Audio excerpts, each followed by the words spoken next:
All right, it looks like we're live, and we're good to go.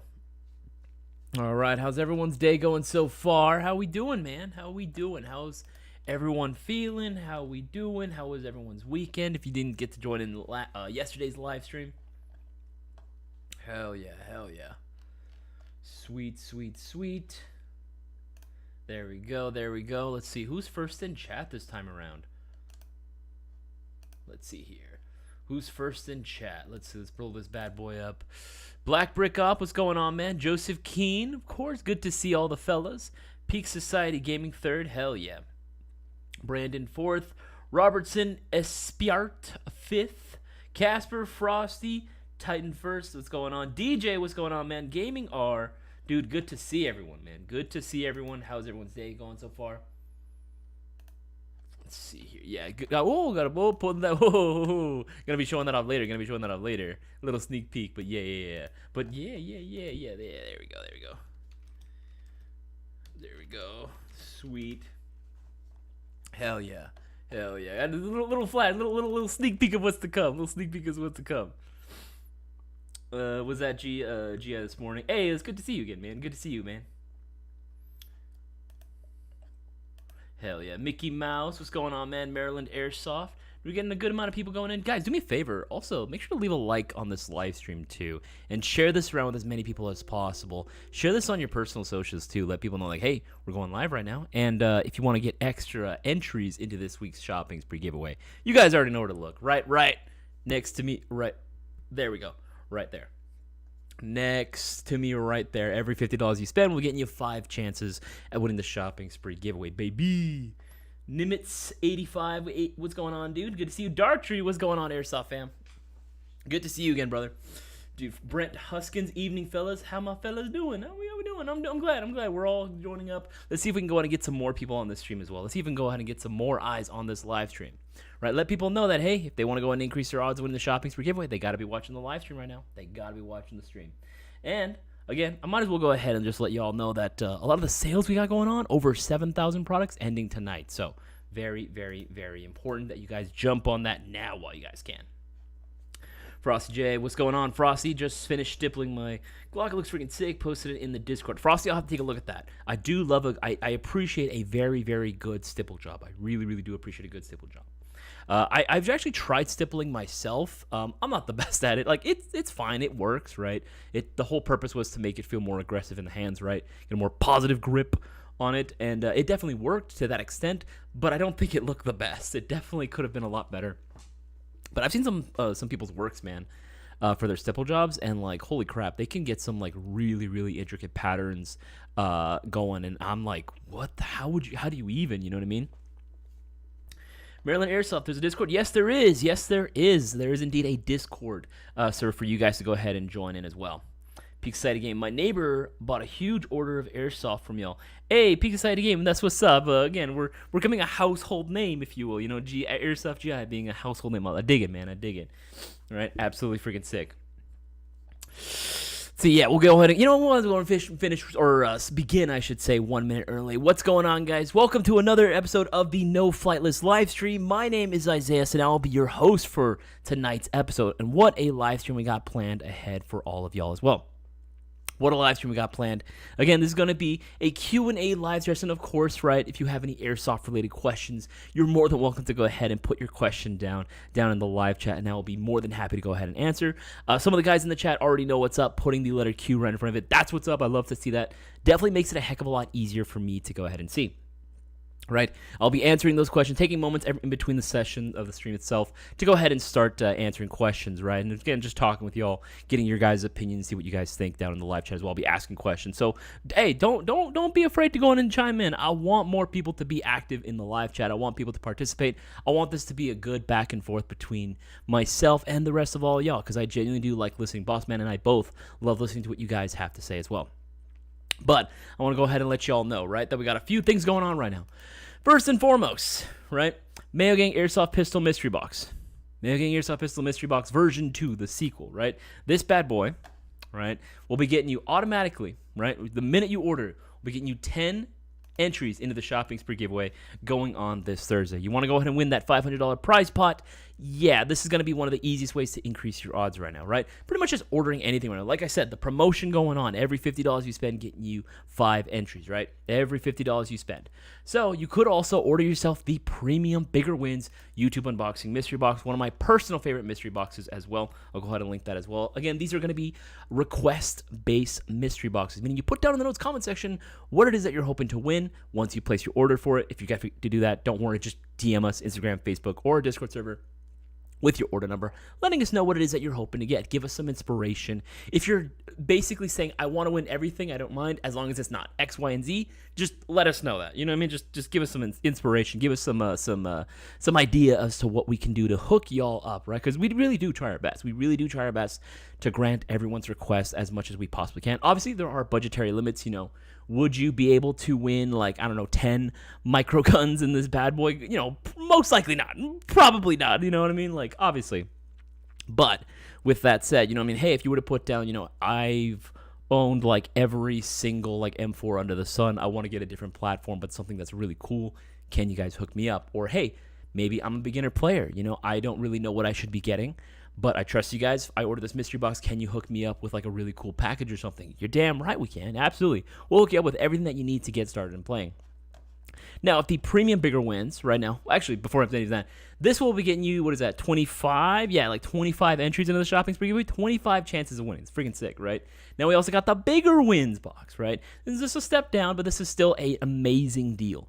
220. Right? Again, you are guaranteed to be getting your minimum retail at the same price that you paid or even higher. More than likely, you're going to be getting higher. You are actually going to be getting higher, right? So I'm going to go on and link this as well. Again, same concept. Put in notes, comment section, what it is that you're hoping to get. And we try our damnedest to make sure that you get what you're requesting, right? We try to grant everyone's wish as much as possible. And if you want to go even lower than that, you can also go for the standard mystery box. Nothing wrong with this one. We've been able to go ahead and grant a lot of people's requests off of this one as well.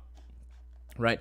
But one of the biggest things right now is that we have a ton of discounts that are ending. We're talking over 7,000 products, right? Especially like a lot of these airsoft guns, these are going to be discounted. This current batch is going to be expiring literally by the end of the night. Literally by the end of tonight, these deals are going to be going away. So make sure that y'all hop on this now while I can. It's not even just airsoft guns only. It's not just airsoft guns only, right? It's also going to be accessories. We're talking essentials, BBs, magazines, batteries, chargers. You know what I mean? Like all that stuff. All that good stuff. Everything that you would need. Right?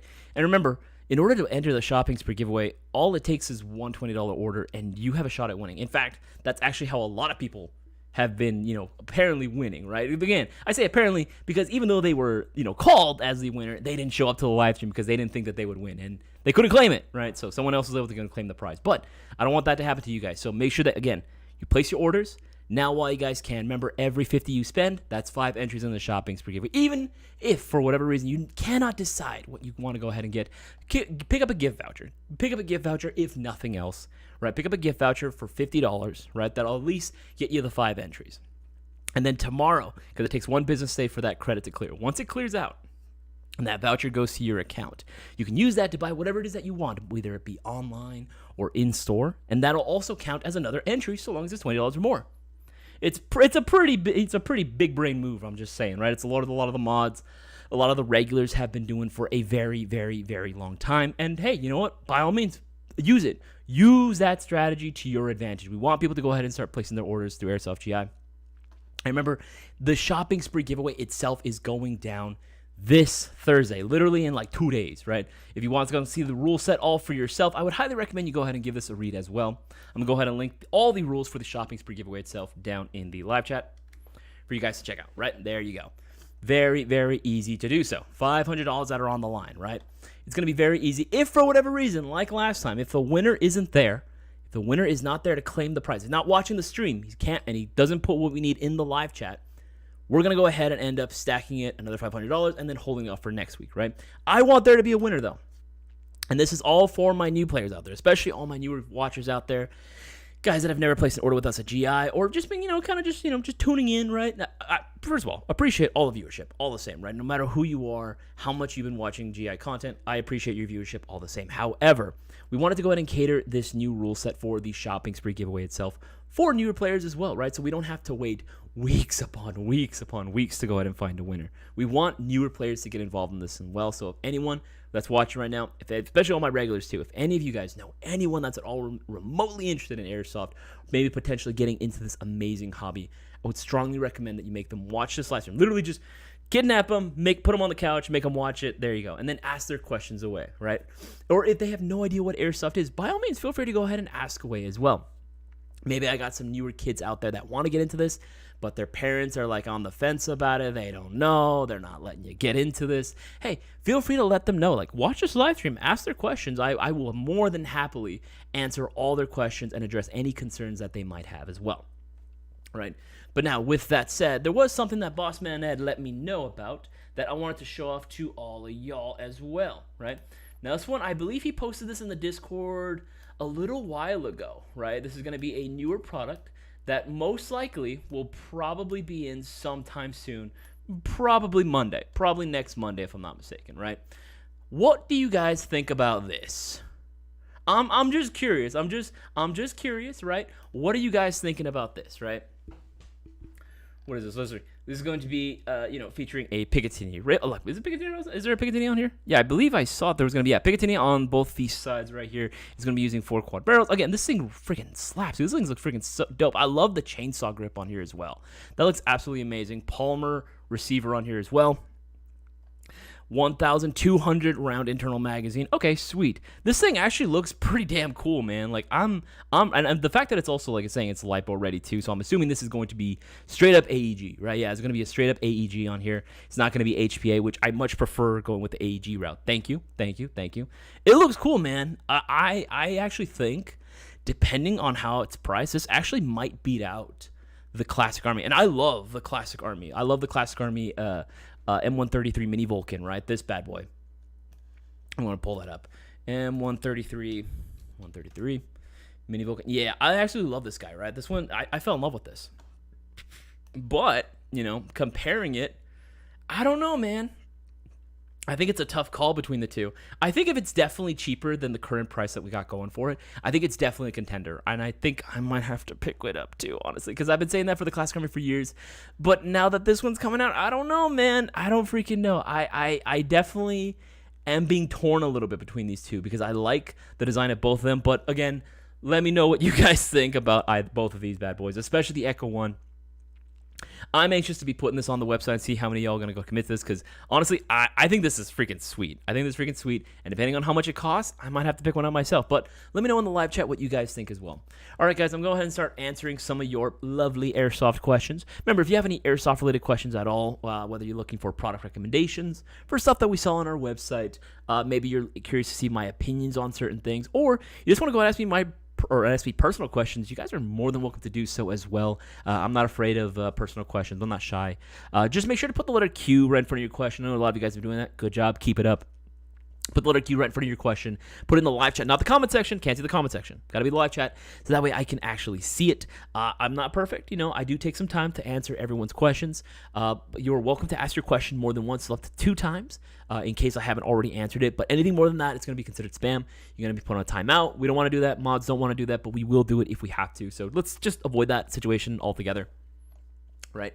And let's go ahead and get right on into these lovely questions as well. Remember, promotion. Every $50 you spend, getting you 5 engines in the shopping spree giveaway. Do not miss out. Get yourself whatever it is that you've been looking for to build that loadout. Do it now. Trust me, you don't want to miss this opportunity. All right, let's see here. Let's go on through here. So was this the surprise, Casper? Kinda. Yeah, again, I just wanted to get your ideas on this. Again, if you've been on the Discord server, Bossman posted that up a little while ago. And honestly, I thought it was freaking sick. But this is definitely going to be something that's going to be added to the site as well very, very soon. Winter's Ash, bro, thanks for hooking me up with that with an SMG in the mystery box. What's the barrel adapter in the stock for the HSC one? Any chance it'll be back in stock?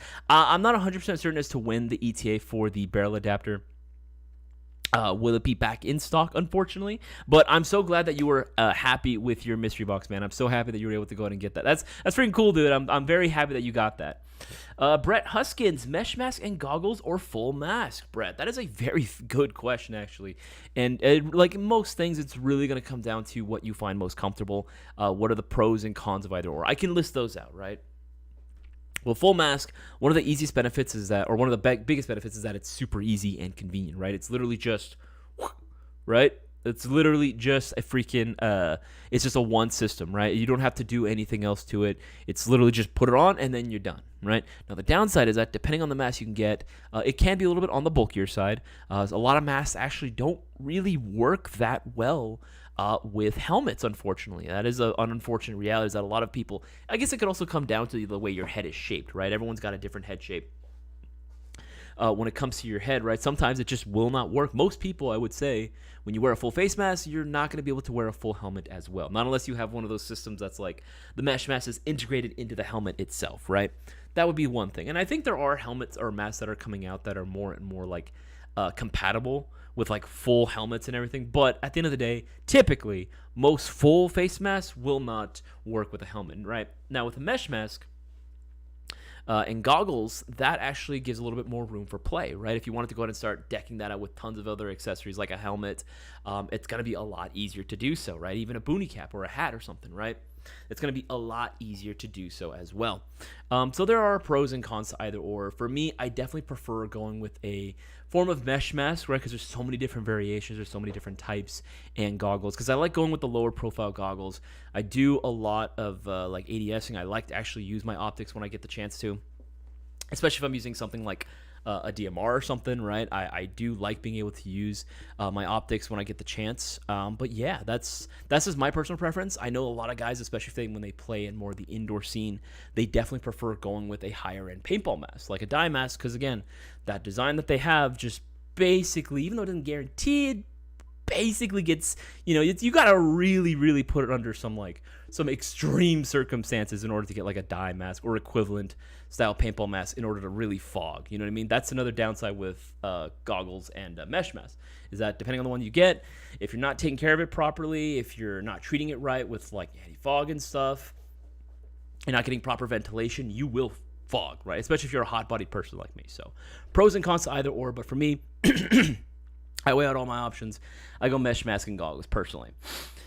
Let's see here. Where's that damn tandem cross? Hey man, you know what I mean? Like as soon as I have it here, trust me, we'll all know about it. As soon as I have the tandem cross in store, I'm gonna be blasting that all throughout every single avenue on social media, man.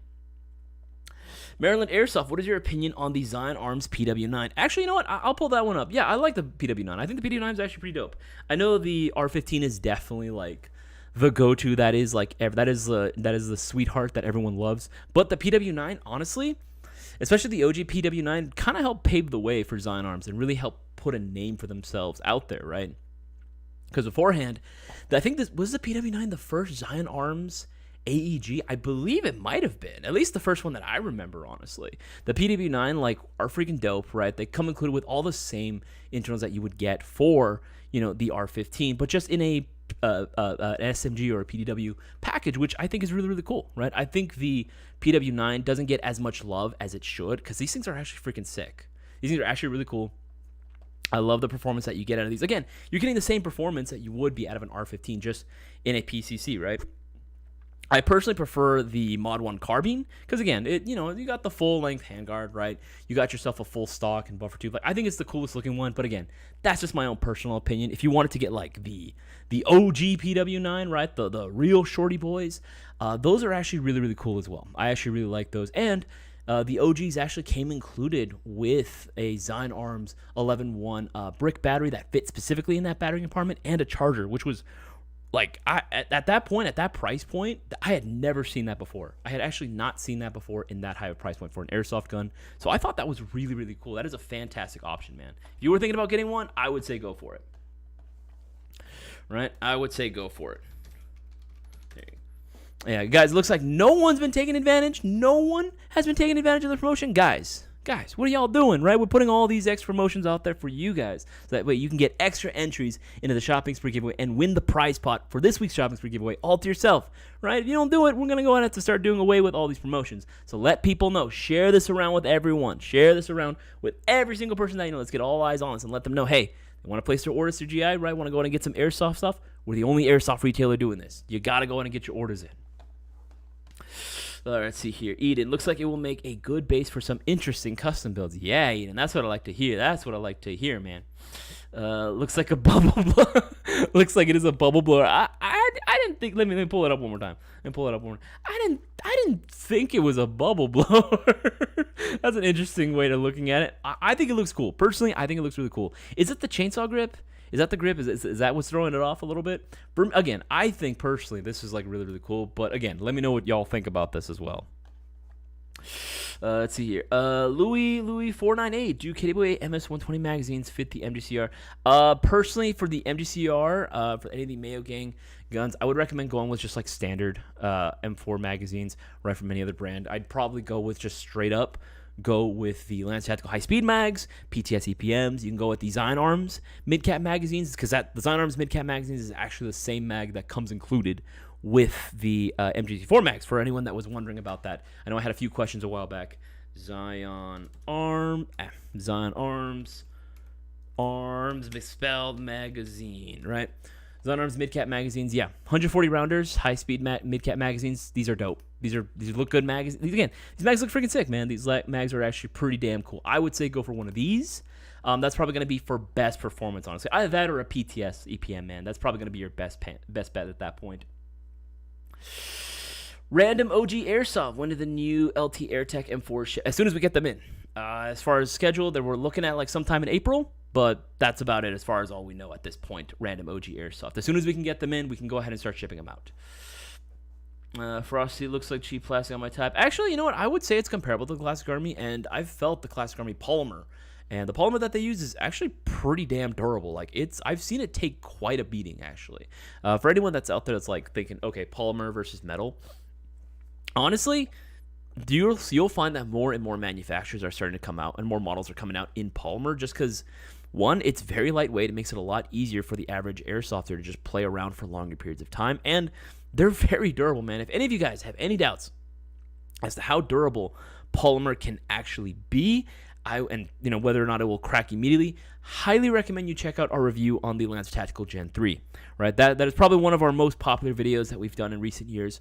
That thing, like, we put that polymer receiver through the ringer. We put that old gun through the ringer, and guess what? The gun is still mostly intact, and it still shoots, right? So I'm just saying, polymer is a lot more durable than most people give it credit for. DJ looks like my vacuum cleaner. Dude, that's funny, man. That's absolutely hilarious. Let's see, it keeps going through. I would like a very modern-looking sniper, not those M42 and whatnot. I would like a very modern-looking sniper. I mean, I think the most modern-looking sniper that you could probably get right now would probably be the PC-1 Storm, right? PC-1 Storm. I mean, it definitely doesn't get any more like... I misspelled it. Oh, well, you know what? It still worked. It still worked in my favorite as well. PC-1 Storms are definitely got to be like what I would go with if you were looking for a more modern design. Because bolt-action sniper rifles in general, like, they do kind of look very samey, if that makes it. Like, they all kind of give the same vibe. Like, they don't really look like externally they've changed that much, which can be a good thing, if you're into that. But honestly, if you wanted to change things up, I would say the PC-1 Storms are got to be the way to go. I mean, bullpup, very compact, incredibly lightweight, and again, our shot system has a lot of potential, honestly. Has a lot of potential. All right, let's go ahead. Boston wants to chime in. Let's go ahead and give him a call. There we go. Yeah. And my phone is charged this time. Isaiah. Yes, sir. Did you see the link I sent you? I'm logging in right now. Yeah, I'm trying to go in and log in. There we go. It's Vorsk. Yeah, I'm showing it off right now on stream. That looks cool. Oh, so you don't know about it? I've heard a little bit about this, but I didn't actually get to see any videos of this. I think I saw a picture. That was about it. About the lever action. I saw that one. Yeah, the lever action from G&G. That one looked freaking cool, man. Okay. I think. So, I want to touch. This is something that I would like to ask the fans that we have right now, and you too. Okay. Like earlier, you showed off the Echo One, their microgun. Yeah. Right. Yeah. And they also have two more guns coming out. Basically, it's essentially PXG9 step sisters. Okay. Yeah. I don't know if you ever seen it yet. Basically, they took an MK16 front, which is also a classic army, Yeah. and they put it on the PHG body. I, I think I've seen similar style builds like that. I think it's kind of cool. Yeah. So I think it's cool. That's because classic army, they kind of have a partnership with manufacturer. It's called Will. Mhm. And Will is putting out this kind of stuff, but obviously, brands like Echo One or Jag, and even Lancer, and the other company, Mhm. they all work with them. But what I want to ask everybody is that do you guys care when manufacturer come up with guns like this? Meaning, it's kind of like it's kind of they're obviously taking a financial chance. Of course. It may not ever make the money back, but it's gonna have a name out there. For example, let's say the G&G liver action. Mm-hmm. Not everyone's gonna pick it up because as like, let's say, an airsoft sport guy, airsoft as a sport, you kind of want to have a gun that's a little bit more readily available, a little bit more, let's say, AR looking, or AK, conventionally, right? Mhm. Because it offers a lot more parts for it. Of course, you're gonna have more of an aftermarket support for it, and it's just more competitive. Yeah, for that liver action gun, I think, first of all, your loadout look will be somewhat limited, right? Yes. And it's somewhat of a gimmicky gun, kind of like this Echo One micro gun, right? Yeah, I mean, if we had to compare competitiveness between the two, they definitely are not what I would say like at that forefront. I think the microgun, or like, yeah, their version of like the microgun is a little bit better because at least it's not like lever action. You know what I mean? Like, at least it can shoot in rapid succession. But that's a hard like gun to build a whole loadout for, especially trying to be more competitive with it. Yeah. Well, my question, this is my thoughts. I give props, and I give a lot of I like to see new products like this Mhm. happen. But like what we always joke about it will just end up being top price for mystery box. I mean, there's a little bit of truth to that, yeah. Because I mean, like, again, I'm fairly confident too whenever new guns like that, lever action, come out, or even this Vorsk, that they probably know that they're not going to sell like a crap ton of these, right? Because Boaz even has the joke too that the airsoft community is allergic to innovation. Anytime something new comes out, it's just like, okay, no one wants it, and it's not till years later after it comes out that people are like, oh, this thing is actually really cool. Can I get it now? And it's like, dude, like, you should have supported it when it came out. Right? Like, for example, how should I put this? Like, we joked around with the Storm, right? But Yeah. surprisingly, you liked it. I like it a lot. Let's say if somebody wanted in like a sub $200 mystery box, they wouldn't mind it. You know what I mean? But for them to fork out $600 to go buy one, most players may not do it. They don't even understand why it's such a thing. Yeah, no, I get it. I get it. Like, most people don't want to spend a whole ton of money, especially if they're like, okay, this is going to be like maybe their first or second gun. They don't want to spend an arm and a leg, or they want to.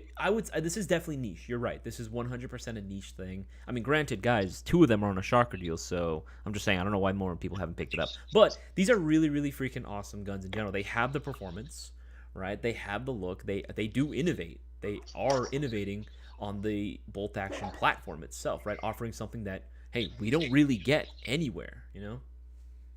So my question is this to you. Do you care, or do you give the manufacturer props for taking this, because it is a losing proposition? Yes, I 100% applaud companies for trying something new. I applaud companies for wanting to come out and take a chance and put out something different, right? Because again, we see it, right? You and I both see it, right? The amount of comments that we get either on YouTube videos, posts that we do, literally everywhere, even like DM sometimes, right? We'll see it where people are asking like, "Oh, do you have something different? Do you have something different?" Right? And hey, you know what? I applaud companies when they do come out with new crap to go out and sell, right? New stuff to bring to the table that maybe not everyone has or innovates in some way, shape, or form. Is it going to be a losing or an uphill battle? I should say yes, because again, like Boaz always says, that's my second part of question, and I want everyone kind of chime in on this. Mm-hmm. Why is that? I think it just comes down to honestly money at that point. I think that's going to be one of the biggest things for me. If I had to guess, maybe we can do another poll up there. That's the thing, right? Like again, I think there are people who just love repetitiveness, but I'm saying I would say a good amount of players. I'm not saying everyone, but this is going to be my bet. I think a good amount of players don't want to invest money in a platform that just doesn't have the parts for it yet. Which, to be fair, is understandable. I've constantly said this in live streams, in videos, podcasts when we used to do those, that if a company's going to come out with a brand new system, they need to come out with all the OEM parts alongside it as well. I know it sucks, maybe to go ahead and list them all out as individual products, but it is for the best that they do that, because just in case someone messes something up, which it's all going to happen to us at some point or another, it's important to be able to have that support there. And if they're not offering any parts upgrade or just OEM replacement to go along with it, it is going to be a gamble sometimes. Mm-hmm. Anybody talking about this? Let me see. Let's scroll down the most recent ones. It's a little slow right now. Loading. Okay, this one comes from Fish Stick. Hey, what's up? Previous winner. What's going on, dude? I've actually come to enjoy innovation. I used to be quite conservative when it came to airsoft guns, technologies. Lately, though, some of these newer design technologies have been quite good. Fidel saying they're simply testing the water. Casper saying problem I see. Fidel is there, right? Yeah, Fidel's here. Fidel knows there is a new Hawaiian proposition that may ban airsoft. I didn't hear about that. I need to get on this. What the frick? Yeah. Holy crap.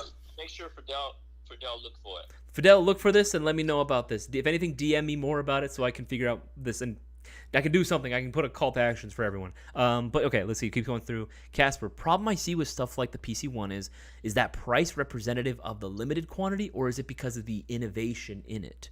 I guess price. Okay, let me explain something to you guys real quick, okay? Mm-hmm. Like for example, a gun, kind of like let's take a look at Tokyo Marui's MWS system gun, just by itself, okay? Now, the trigger box itself, okay? Just to do the drawing, the manufacturing, the molding, all that kind of stuff, redesign it a little bit, is $40,000 USD. Just the trigger box itself. Damn. Now, the whole project, Unicorn and I kind of did the math on it. This is again, very, very careful, okay? This is before all the material costs. This is before assembly, etc. Just the initial cost alone, and this is we're able to source out a few things here and there, buying something that's already made, okay? Just the initial expenditure alone is $150,000 USD. That is about, that's a lot of money, especially if you convert it into like the Taiwanese dollars or the Chinese yen, whatever's. Okay, so have a gun. Let's say let's take that liver action gun. Sure. I believe it's a CO2 power gun. I believe even their I could be wrong. Okay, even that bullpup shotgun they're doing with the M4 mag. Yeah. I would say those two projects alone may cost maybe total $250,000. Damn. Just think about how many units you need to sell just to recoup. It's a lot. It's a lot of freaking units. G&G can sell it worldwide. They probably think that as long as they're able to get their money back and use it as a marketing ploy, and maybe make ever so slight money on top, those guns gonna be at $300-400 easy. Okay. Yeah, I mean, you know the thing with G&G, right? Anything G&G full metal or G&G and it's innovative, it's like, oh, easy $300 to $400 minimum. The gas blowback, the Vorse one, that one is made in China. Mhm. So I'm gonna assume, the R&D is still gonna be upward $150,000 easily. Okay, Mhm. so that is gonna be close to, I would say, south of 300, but it's still not cheap, right? In this one kind of like gimmicky or like some sort of unicorn looking guns. Yeah, it's definitely like something a little bit more unique. Like, I get it. Yeah, they're not ugly. No, Like I think they're cool. like the shotgun. I believe there's a real AR behind that. If you YouTube it, you'll find it. It's not a shot. I think Airsoft converted it into a shotgun for real firearm. It's actually an AR. Oh, okay. Not an AR. It takes 2 to 3s or whatever. Mhm. And then I think the Vorse, that GBB, it looked very familiar to me. Yeah, it does look a little, like a little, just a, I wonder where they got this design from. Yeah. So, my point to everyone is this: they are going to be expensive, but are you guys going to support it? That's a big question. That is the $1 million question that literal companies have to ask when they even come out with this, right? Like, do we take a chance? Do we risk, losing, we're like $250,000, right, just to go ahead and have these guns made, right? Are we even going to see a return on this in the first place, right? DJ was saying, oh no, I definitely give them props for being brave and bold, that's for sure.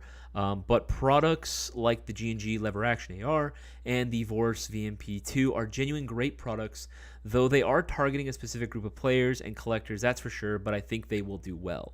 I don't know about I like the G&G lever action, but I don't know, man. Something about G&G's, like, in general, I'm on Casper's side, where he's like asking, like, okay, where does the pricing go for that one? I get it where it goes in that, but I just have a feeling G&G's really, really gonna go ahead and just like charge It's gonna be around 300.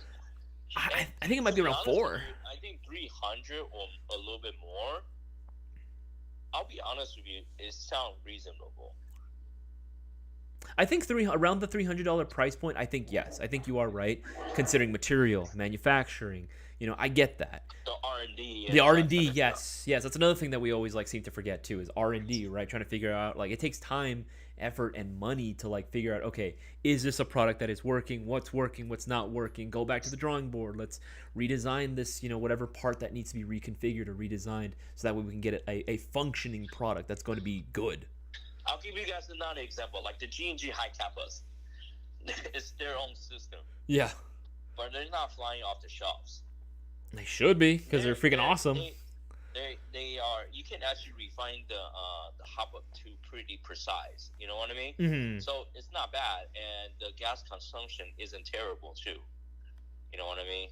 But I get it. The gun is at $180, $190. It does look somewhat toyish, but other than that, for airsoft wise, it's a good platform. We've been recommending G&G for the longest time when it comes to their game, and that's the thing too. It's like someone was saying in the chat, DJ. It's not that we're allergic to innovation. It's more of we never see any innovation. Not true, DJ. I will disagree with you on that point, because like Bossman said, the G&G stuff. The G&G is its own system. It's not using the TM system, and we've tested the G&G system time and time again, and it proves to be fantastic. G&G high cap and pistols are awesome, but no one's really seems to care, unless it's the SMC9. The SMC9 is the only one that, like, seems to get a lot of people's attention, because it's like, carbine. But other than that, the pistols themselves, yeah, they don't really seem to be flying off the shelves as much as they really should be, because they're amazing, way more efficient than the TM system. The TM system is showing its age, man. It's been showing its age. Well, TM has a lot more parts out there, right? Yeah. But do you that goes back to the question of why do you need why do you have an urge of buying a gun and upgrade it? Why, right? I mean, if that's your hobby, I get it. So you have more parts to mess around with, right? But for G&G, let's say they're high kappa, you know, it's a decent system. It's not, you can't really complain about it minus the price and maybe the look. Like, I'll give you another prime example, okay? Norbridge is SSP2, SSP5. We know those are KJW high kappa way back when, okay? And KJW high kappa system has been out there for close to 15 years. Yeah, it's been around for a while. 15 years. It's a long time. Okay? Like, when you're a little kid, that system is already exists. All right? Yeah. And so is their Glock, you know, their SSP18, stuff like that. But they're still, KJ as a brand is still not popular. Do you guys even know? Do you guys even heard about a brand called KJW? I remember Not really, KJW. right? I remember KJW. Then again, I'm also a little old too, so I get it. Maybe a lot of our newer players, younger fan base is like, I've never seen a KJW. What is a KJW? I could see someone saying that. I could see it. Yeah, so so I'm not saying KJ makes bad guns. You know, maybe their innovations there, but they are very lack of brand marketing. You know, that's when Norbridge comes in. But now they're running into issue is Norbridge. Okay, this is something that the whole airsoft industry must be on alert. We're getting killed by the limitation of social media. Yeah. Okay. Norbridge, Taiwanese manufacturers are looking at other avenues to offset guns slowing down. No, I mean, like, for example, the MK23. Yeah, love that gun. Okay, so the OEM manufacturer, I don't know if you ever heard of it. It's called YP. They actually only make non-blowback guns and springers. So to me, those are kind of like lower end manufacturers. I'll be honest with you, KJW is a lower end company way back when too. If you guys remember Jungle Toy, KJW guns used to come in like the M9, the Glocks, and all that kind of stuff, and they literally only gonna work about 100 shots. Really? Yeah, and then it will start leaking. Okay. So way back, and so is Classic Army, dude. Oh no, Classic Army I knew. G&G's AEG failure rate, their first batch of M14, the first batch of UMP is at almost 100%. Holy shit! But we have to eat it up and fix it. Jesus, I didn't know it was that bad. No, it's bad. So is ICS and P5. So, see, the newer players don't see that now. Yeah. You know what I mean? Like, for example, when Equine used to be super popular, you know what we have to do? We have to, they come in rusted. We gotta, Frank and I and their boss is sitting there fucking in the yard, brushing off the rust, repainting the fucking gun. Why were they rusty? Well, because they don't do the finishing correctly, and when it's in a container, it happens. But anyways, what I'm trying to say is, so now the manufacturer, you know, everyone's complaining, oh, they're only gonna build M4s, or maybe some AKs. Why do you think that is, people? So my thought, this is where my I'm gonna conclude my thoughts right here. Airsoft as a competitive sport, meaning like you do want it to look good, right? Sure. Like your loadout and all that kind of stuff, but your loadout also have to make sense to my take. Like, for example, I want my mag dump certain places, etc., right? So you can reload faster or whatever the hell you want it to do, right? It's unfortunate our hobby comes down to AR and AK are the most two efficient platform. No, I'd agree to that. Agree on that. Yeah, we'll agree that the M4, the AR, the AK, and I would say just in terms of pistols, high kappas are going to be like the most popular. It's a guaranteed safe bet. Like, okay, if we come out with one, it's probably going to sell. Yeah, but so let's take a look back just a little bit, right? Now, let's say back in the day when all these Chinese manufacturers start coming out with guns like bunches, like let's say MP5s, the G36, the P90, like those. Mm-hmm. The G36C, why are they no longer popular? Back in the day when we used to sell the Golden Eagle G36C for $125, we moved by thousands. Yeah, I remember for years that was actually the go-to rental for fields. Boomerangs decided to kill it. They Yep. decided to sue everybody, including us, and obviously everybody, to stop it. So I think it's very unfortunate that the sport has becoming very two guns dominant sport. I get that. Now, for collectors, as you collecting airsoft gun, I'm not talking about real firearms here, guys. Like for example, if you enjoy the innovation, you appreciate the innovation, because airsoft gun and real guns are 100% different. Okay, yeah. Please understand that. Okay, like for example, the clearance light, the 1022. People make fun of it. It's like, why a 1022 costs 3 times more than the Luger 1022? You know what I mean? Because it's hand built. Yeah, it's handcrafted. I remember that video got a lot of hate when we came out with that. Everyone kept asking, "Why is it so expensive?" We sold a grand total of 0. Yeah, I don't think anyone bought one. Yeah, but I mean, you saw it. Cisco and you guys all tinker around with it. Yeah, these things are beautiful. Those are really, really beautiful, right? Like that is like I definitely would say, like, obviously there is something cool about, like, just say, your standard forged, AR and everything. But when I look at like that, just from like an artistic standpoint and just like a craftsman, like that is actually beautiful. Someone handcrafted and cut that wood. This has been like every single little thing, every little detail just screams someone looked at this by hand, inspected this like with the most like super small like microscope to make sure that everything was fucking done right. It just felt awesome. It's not that crazy, but yeah, I get what you're saying. Definitely not your standard like KJW like 22. Definitely not your standard KCO2 for sure. Yeah. So my thought is this: I applaud them for doing this, but if they think these guns they will sell by containers, probably not. Is it a marketing ploy? A good one? I think so. It draws attention to the brand. It makes people think that they're very innovative. Like for example, that tri-folded gun.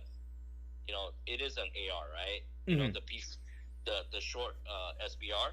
You're talking about the G&G one, right? The G&G one. The FAR 9, yeah. Yeah.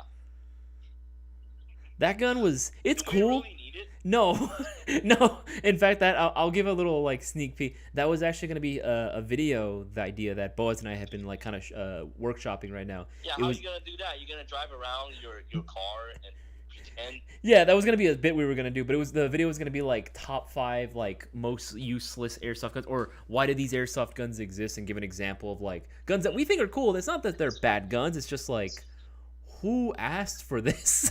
No. It is innovative. Oh, yes. I'm not doubting it. But as far as functionality goes, we're not talking about real firearms here. It's just weird, man. I don't know. Like, again, I know no one, like, I'm not saying that it's not an innovative design. Of course not. It is, right? To be able to fold like that, like, is really damn cool. But again, it also just, like, struggling to find like the most exact circumstances that would require me to be like, hey, I wish my airsoft gun folded in like twice. I wish the stock and the barrel folded so I could put this away. I don't really see that being too much of a thing. The reason why I bring that up is so for airsoft as a sport, that thing is very impractical in a way because you don't need it.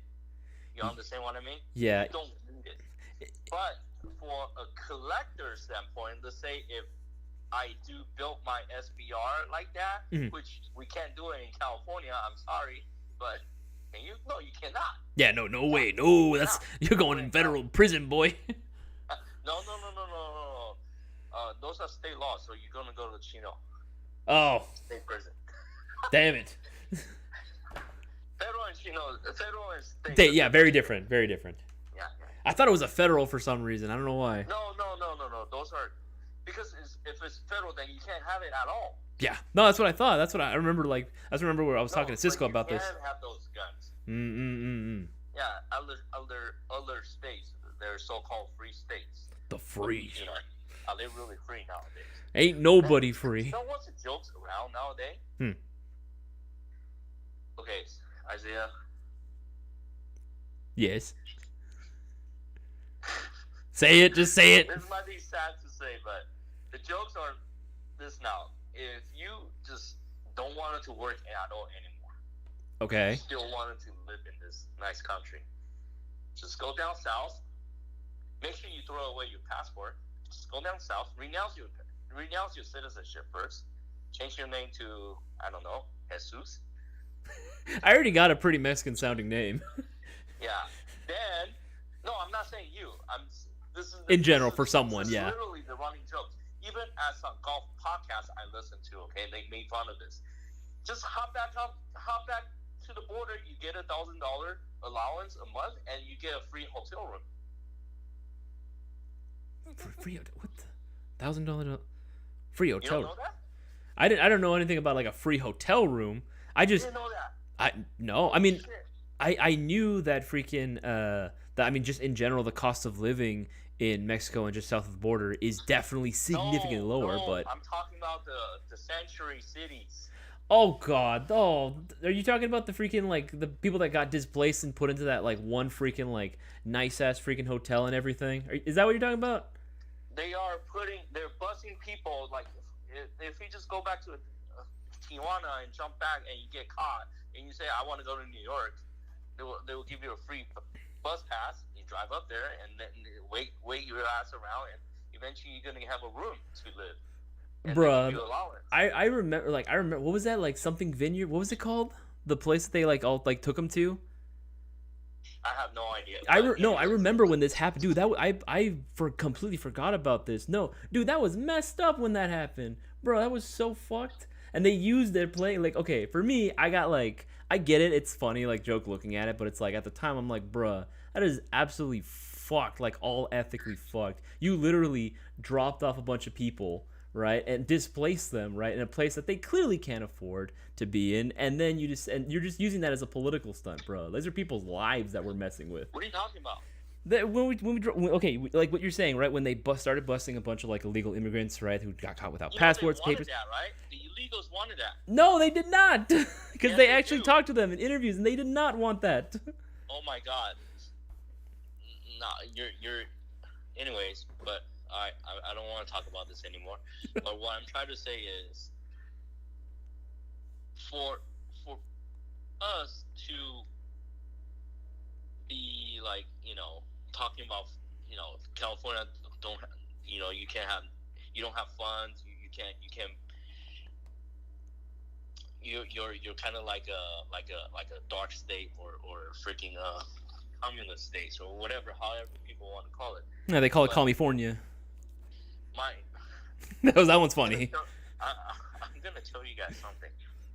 It's very unfortunate. Everywhere in this country, or even in the free world, you're not technically free until you're financially free. And even that, you're still not technically free because your greed fucking owns your ass. Yeah, and no, I mean, there's no real like true freedom either. Like, I know so unless you completely sever ties from yourself to the financial system that we have in place, there's not really anything to keep you. And even then, right, you still, like, again, who say the government's not looking for you, right? Oh, like, you owe this much in like taxes. It's like, oh shit, So, able to own certain guns or whatever, that don't make you a free man. I don't think so. Yeah, I mean, you still got to pay. Well, I know some people like to make that argument, but I'm in agreement with you that there's really no such thing as like true 100% freedom entirely, right? I don't think that's a thing. I really do not think. So I do kind of get that though. Why some people use that for getting into airsoft, right? Because they literally will. I saw a comment literally not too long ago. It was like, it's good to be able to own guns in airsoft that I would never be able to own in the real firearms world as a resident of California, or insert whatever state you're in right there. So back to that trifolded gun. You know what I mean? Mm-hmm. You don't need it in airsoft. No, there no. is still, needed because we don't do. I mean, unless Milson West is gonna open up, like you can drive any cars around and shoot at each other. You can dismount it. You can. And I mean, I can only, but then you don't need to because you can mount a big ass 50 caliber airsoft gun on top of someone's truck. Yeah. Why would you there's better alternatives. Like I like what they had in mind, but I just don't really see that being a thing when there's other alternatives out there that do it a little bit better.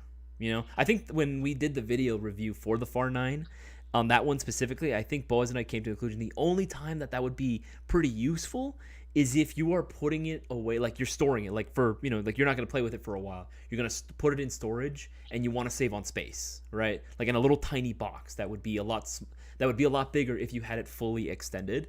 That's the only thing that we came up to that was like, it's pretty useful. Maybe you're a sniper role guy that you just decide to hide this gun inside your backpack. We thought about that too, actually. That was another thing that we thought about, and we're like, but wait, there's like way better options for this out there than just using a FAR 9, because extended, it's still going to be a lot longer, and when it's, folded up, it's still really blocky. It's still a big size chunk of, polymer and metal that you got together. It's definitely not as convenient as, hey, let me just carry an M93R, or let me carry the, a CSI Orion pistol, or a Glock 18, right? In fact, if anything, I would say the Glock 18 is probably a way better option for that, because it's still a pistol, but it's got the full auto capability, But maybe the Trifold will have a longer range. I don't know. I'm just thinking,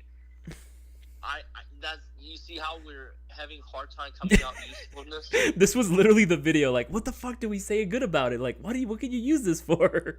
Like, I think the only gun in the last 10 years, I'm not gonna, I could be wrong right here, okay? The only gun that's kind of useless in terms of airsoft, okay? Vector. But it survived. It lasts. Could we say that about, like, pretty much, and this is me spitballing, could we say that, because, like, you're saying the Vector, I know where you're going with that. Could we say that about any other platform, though, that's in terms of AGs, that's not an M4 or an AK? Could we say that about anything else, like the FAL? Exactly. FAL did not survive. I mean, look how many, after Classic Army initial push, and they got the license of DS, whatever. DSA a few, like, 10 years ago. It never took off. And then, obviously Golden Eagle knocked it off. Stuff like that. It is, even the Golden Eagle has the N-Lock version now, but you don't see people use it. Now, let me explain this real quick to you. I actually think FAL, like, let's say the DSA version or whatever the newer one with the N-Lock rail, whatever's, it can be a very useful 308 platform. My man. So, you know why? First of all, that magazine, let's say if you can find a mid-cap or something like that, you're going to have a lot of rounds in there. Let's say even if you don't find the mid-cap, you run the high-cap. I think it's at least 400 or 500 rounds. It's 550. I think, 550, right? Yeah, Echo 1 SOF mags, they are 550. Think about that, right? It's a lot of rounds. Just a lot of rounds. And I believe it's general Type 3 gearbox. So it's not that terrible to work on. No, it's nothing about that gearbox, from what I remember, is proprietary. It's a fully standard V3 gearbox, so you can put Titans in there, whatever MOSFETs, gear set. It's gonna be easy to work on. So it did not take off. That's what I said. The only gun that actually survived is Vector. I don't care if it's a KW Vector or a Crytek Vector. That's the only one that's still somewhat relevant. Could it be because they look cool? I think I think that's it. I 100% believe that it is just solely hype that has kept it alive, and the fact that it's like one of those, okay, it's super rare to find, and again, this was the gun in Modern Warfare 2 that got a lot of hype. Some people had it back in the day when KWA came out, but you can't get those anymore, so they're super sought after. It's just like a hype gun, really, at the end of the day, that I feel like that's just gotten a lot of people into it, because it does look cool. It's a cool looking design, don't get me wrong, and I'm sure that the real version, you know what I mean, is cool nonetheless. I still think it's cool, but I genuinely think that it's just people's hype and excitement that kept it alive all these years. Because the gun itself doesn't perform that great anyway. So, if you take a look at it, I do believe the original, the KW original. Which one is the one that looks somewhat like a Victor? Oh, are you? Yeah, the KWA original, the oh my god, the Iris 4. Okay, isn't that a version 2 gearbox? Yeah, all the KWA originals, they are all version 2s. So, I don't get why people. It does look like a Vector. It's still an airsoft gun. It shoots 6 millimeters, and you actually have a far more superior gearbox to tinker with. How come that gun don't take off? To be fair, this one is the very first. Like, we sold out of this one a long time ago. Like, this was the first of the original series to sell out, even faster than the Eve 4 and Eve 9. But we got the Tekkens back in. They're still just sitting there. The Tekkens, yeah, because they're not. I just don't think they look as cool, honestly, as the Iris. Like, I thought the Iris was so freaking awesome, and at that price point too. Maybe that is kind of like, you know, kind of close to that unicorn gun that you were describing. You know what I mean? Like, it's super awesome. It has an easy to work on gearbox. You know, and it looks cool, right? This is like the gun that a lot of people wanted. And to be fair, every time we had them in store, they just moved. So, you know, that's my 2 cents on. I wouldn't want to call it. I guess it is innovative. You know, it's kind of hard for everybody. It's just kind of like who's the one who keep pushing us to make an LMG? Oh, XR Preacher, my man, XR Preacher. So, if you're able to pre-sell 150, this is what I had in mind. Okay, we'll take the LMG from Classic Army. We'll change the handguard to M-Lock. LMG from Classic Army. The 249? No, dick. LMG. You said from Classic Army. Stoner. Oh, okay. Now we're talking. You don't know what that gun is called, the LMG. I in my head I just call it the Stoner. I know it's called just the LMG now, but like in my head I remember. It's Stoner LMG. That's their, if you want to call it the legal name. I don't know. The legal name. Yeah, no, I get what you're talking about. Yeah, that would be sick with an M-Lock rail. That's pretty hype. That's pretty cool. Yeah, they don't have to fuck around with the mo much. They just have to change the front. I mean, that'd be cool. I was okay. I think we were all okay with doing like the Golden Eagle LMG. We were okay with working with that. But if we can do the Classic Army one, all right. I'll be honest with you. That's another thing that, you know, I kind of disagree. Okay. And I kind of agree with like how the Milson was in some fields. At the end, that is still an AR. But this is something that is kind of like oxymoron. You know, what's the Marine squad weapon called now? The one HK built. Oh, the M27. The M27. Yeah. That's actually an open bow AR, right? Huh. You know, when you say it out loud, it is. It is when you say it out loud, and like when we put all things in perspective. Because before Marines were still using 249s before it was replaced by the M27. It is kind of weird that we went with that system altogether. No, it's not. Because you gotta understand, before you're a Marine, you're still a citizen. You're still a regular human or whatever before the training. But what's easier to train if you have the same old, you know, lower receiver?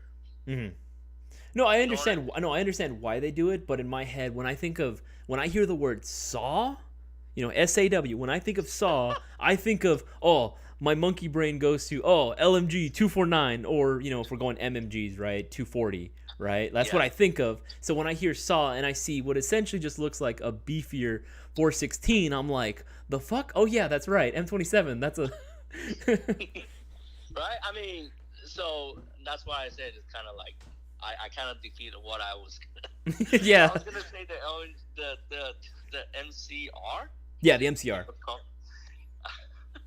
I was gonna call it the light machine. I mean, oh my god. All these names. No, I get what you're saying. For it to be a proper LMG for airsoft, you like the idea of what a lot of fields and events organizers will do, where it's like, hey, it has to be something that is not using an AR receiver, and it has to be capable of full auto only. There cannot be like a regular selector on there. So, correct me if I'm wrong. The IAR is able to build fit, right? Yes. Okay. I see. That's not a gun for airsoft. It makes no sense. I think it has semi-auto. I don't know, man. It's hard to do this. Freaking ridiculous. And with more and more rules, right? the more rules we come out, like, all right, what's a true LMG? And it's like, fuck, but there's this thing and this exists. Damn it. Right? You get what I'm saying, right? Yeah. It's like, it's got to be belt fed. Oh, but it has a semi. Oh, fuck. Okay, what about this one? Oh, but it uses an AR. Fuck. Is the Lancer Tactical MK18 worth about $188? I think that gun's worth way more than $188 if you buy it. If you can buy it right now for $188, you winning. You win. Hell yeah. Freaking hell yeah it is, dude. Absolutely it freaking is. The only way, like, okay, do you know LCP is coming out with their M60s? Yes, I did hear about this, yes. Okay, so now, do you also think that's a niche gun? Very much so. But if I tell you, NK did the M60 before, and even though they sucked, I think the failure rate was pretty high. Mm-hmm. But it was fairly affordable to a point that people were buying them. What's the one, the M60 that's more modern? I think isn't that the I forget. I think it's the Mark. I know it's the Mark III or something like that. No, MK40. There's an actual name for it. I know what you're talking about, but I don't remember like their MK something. I just know that there's the E3. I think is what the actual name was, but then they designated the Mark something. M16E3. No, M16E3. No, I'm talking about MK43, but the one with the freaking rails in the front. Mark 43. Mod 43, Mod 1. Mod 1. There you go. Let's see. Mod 1. 43 Mod 1. Images. Yeah. That's a manly ass gun. I remember this gun in was it Tears of the Sun? Is that what the name of the movie was with Bruce Willis? Yeah, with the backward Oh yeah. Yeah, I forgot about that. Yeah, the backwards red dot sight on there. Yeah. So you know, like something like that, I can see it as a LMG, but MCR, you really can't. It's tough. Just like the M27 in airsoft. I mean, what do you want to call that? I don't know, man. I know it's a SAW. How do you allow that in Milson West? I think if I'm not mistaken, I think when Cadre and any of the event organizers see that, they see an M27, they're just gonna be like, okay, that's gonna be just considered a regular rifle, right? That's what I'm assuming. I believe so. Yeah, you know what I mean? Because I think, but their definition, their rules is that it's not belt fed. I think that's what they're basing it off of, if I'm not mistaken. So, do NATO have Marines? You can. You remember you can go as and like LARP as any specific like branch that you want, so long as one, you have a squad of 9 or more. You email the cadre beforehand and ask for permission, because there have been guys that have shown up in full like early 2000s like Marine kit. We're talking with like the old Pasget helmet. We're talking with the, you know what I mean, with the old camis and everything. I'll tell you something that Casper just brought up. Okay. This is very, very, you know, man. I was gonna do some exercise. Fuck, I got sucked into talking about airsoft.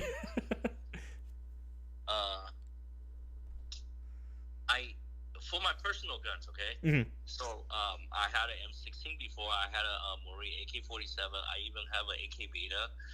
I have a G36, but all those, I just kept it as it is what it is. Yeah. And 733, Stone and rifle that I upgraded with the SIR rails and whatnot. And then obviously I jump onto the system of PTW and throw like real gun parts, et cetera, et cetera, et cetera, onto it, right? One gun that I always wanted to have and fuck around with, like ER. But you know what deterred me? What? That thing's heavy as fuck. Really? Come on, man. Just lift some weights. Dick, if you play Airsoft, that thing is heavy, especially front heavy. Bruh, my 249 weighs 22 pounds. I carry that for 3 days.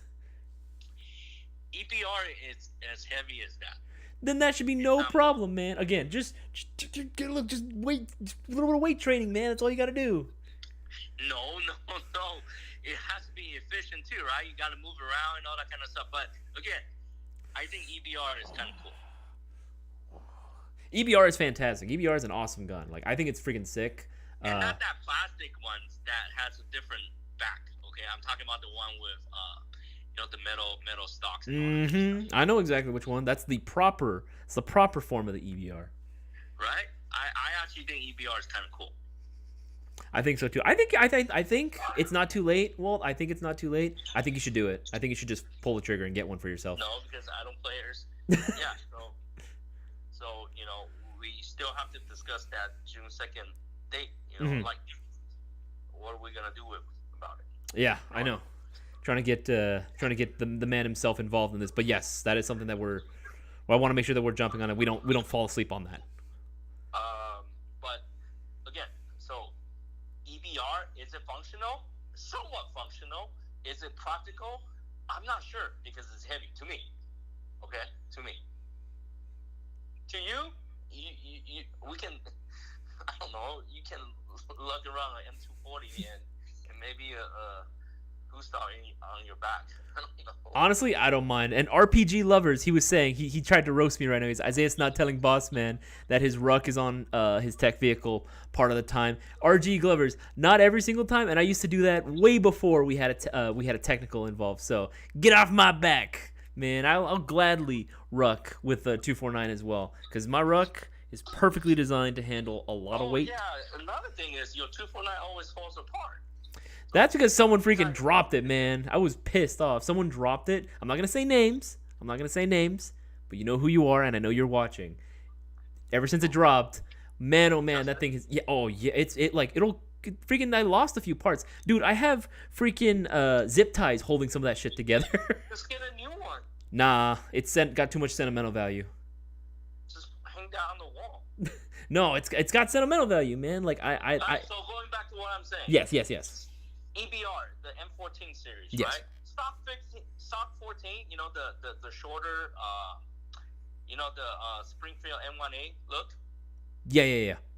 The one with little Picatinny rail in the front. Mm-hmm. To be honest with you, if it's not also front heavy, I actually think that's a decent platform for Airsoft too, because 308 mag pouches, it's fairly readily available. You can put that on your loadout. Mm-hmm. You can actually have a fairly long inner barrel on it. Gearbox, it is somewhat complicated, but it's still somewhat, manageable. Mm-hmm. So like Val, the DSA one, I don't mind that. Like let's say for example, if you do an updated G3 look, maybe change the front to the M-Lock or something like that. Different collapsible stock. It's not that bad. I think the only problem at that point, and this has always been my problem with like collapsible stocks or like folding stocks or like skeletonized stocks. My biggest issue, especially with skeleton stocks and folding stocks, I freaking hate that. But let's say, just imagine the classic army, the PVW stock, right? Mm-hmm. Something similar to that behind a G3. Yeah, that'd be pretty hot. That'd be pretty freaking cool. Mag insert isn't Okay. For you guys that play M14 before, you understand the putting in the mag can be tricky. G3 is not that bad. Val is not that bad. You know, even the CA33 is not that bad. You know, the HK33. Yep. Those you get to have a lot of rounds in there.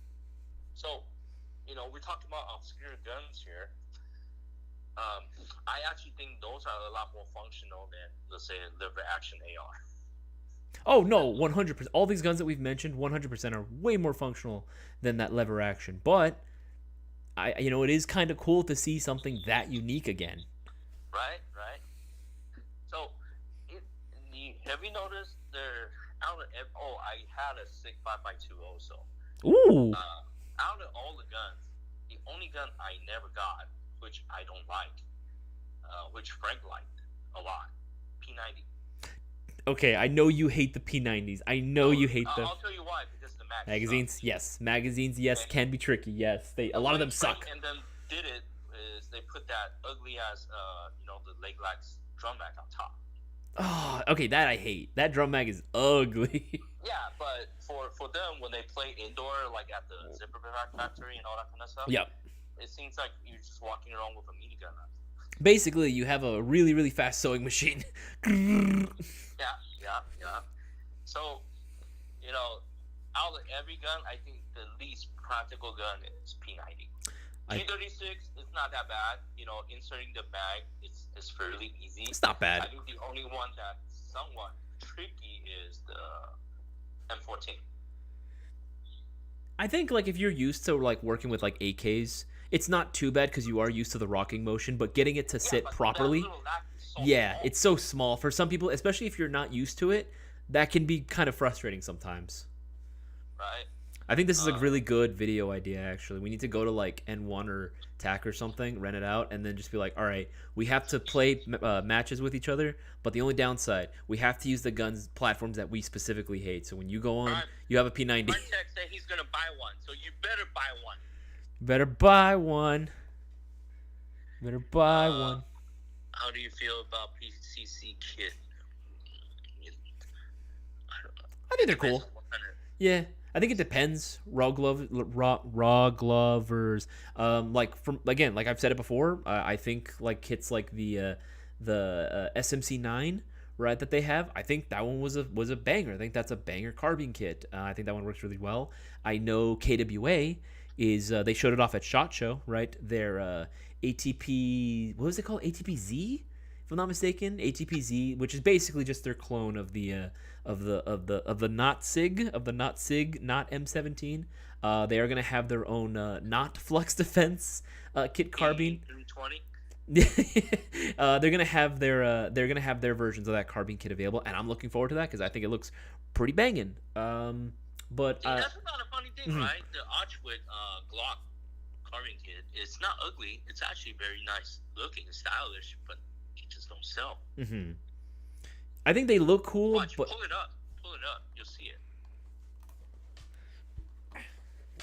See, I don't think we have that on our site yet. Yeah, you do. We had it forever. Glock kit. I don't think it's still there. Type Archwick.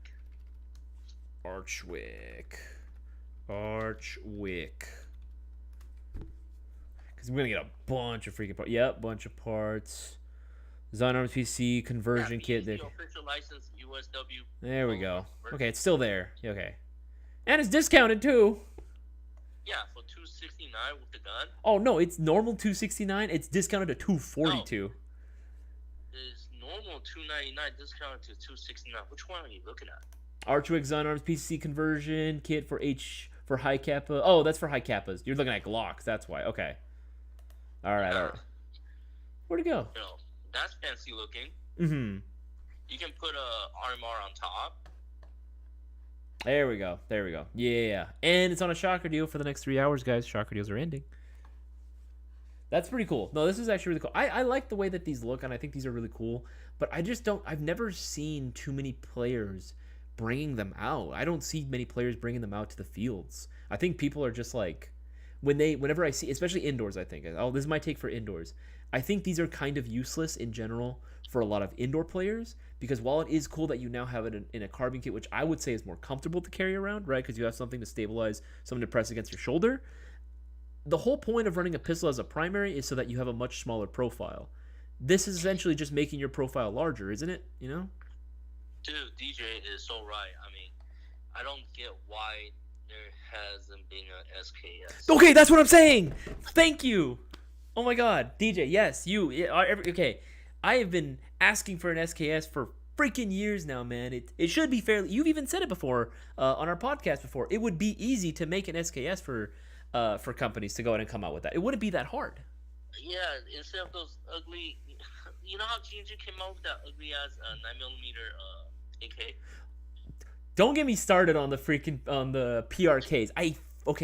I'm going a little rant. I fucking hate the PRKs. They're not bad performance. Let me put this here. They don't perform bad. In fact, they perform very well. However, they are fucking expensive for what they are when nobody wants them. They don't move. They don't sell. They're cursed as all. They were actually, I think, the number one on my top picks for ugliest guns. Yeah. Watch, put that on the screen and show everybody. Yeah. I mean, if we talk about EBR. Back. There you go. Oh, okay. That looks pretty freaking sick. That basically, yeah. EBR meets freaking. Now that's cool, man. I think that's sick. EBR meets SKS, dude. Hell yeah. So for functionality wise, SKS won't be that bad. I mean, look how big the mag capacity can be. Mm-hmm. Kind of like your AK-74 Beta, in a way. For airsoft. Obviously, we're talking about airsoft here, right? Dude, I think this looks great. The mag itself, is literally just in terms of things like what pouches it would fit into. Just get an AK pouch. Just put them in AK pouches. It'll work. Right? Yeah. So that's what I'm saying.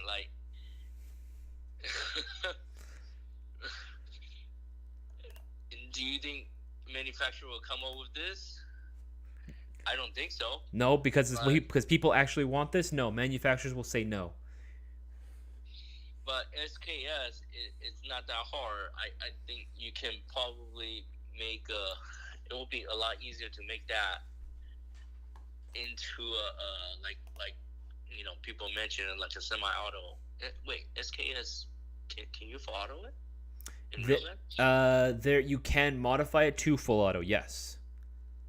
Okay, but you can just make it into a semi-auto GBV or something like that. Hell, Atlas Custom Works has the freaking that rebranded freaking KCO2, right? Like, why not just do it like that, right? Just put a kit for it, put the whole thing in there. You can do it, right? Make it gas and everything. Dude, that'd be easy. That'd be easy as hell. Right. So, I don't know. There's so many guns, like for example, Tokimori Sega. Oh yeah, the Saiga 12. I think we sold 2. Saiga 12. Let's see. Did it sell out? It did. It did sell out. Yeah, we sold like 2. Yeah, we sold like 2 of them. Oh yeah.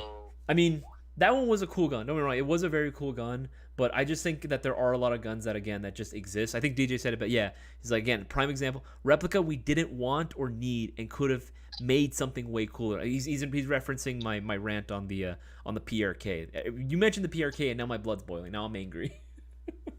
It's like we could have. That's money. You know what I mean? You said it yourself. That's so much money to make the molds for that, or to go ahead and have everything built for it, the R&D. You can recycle some.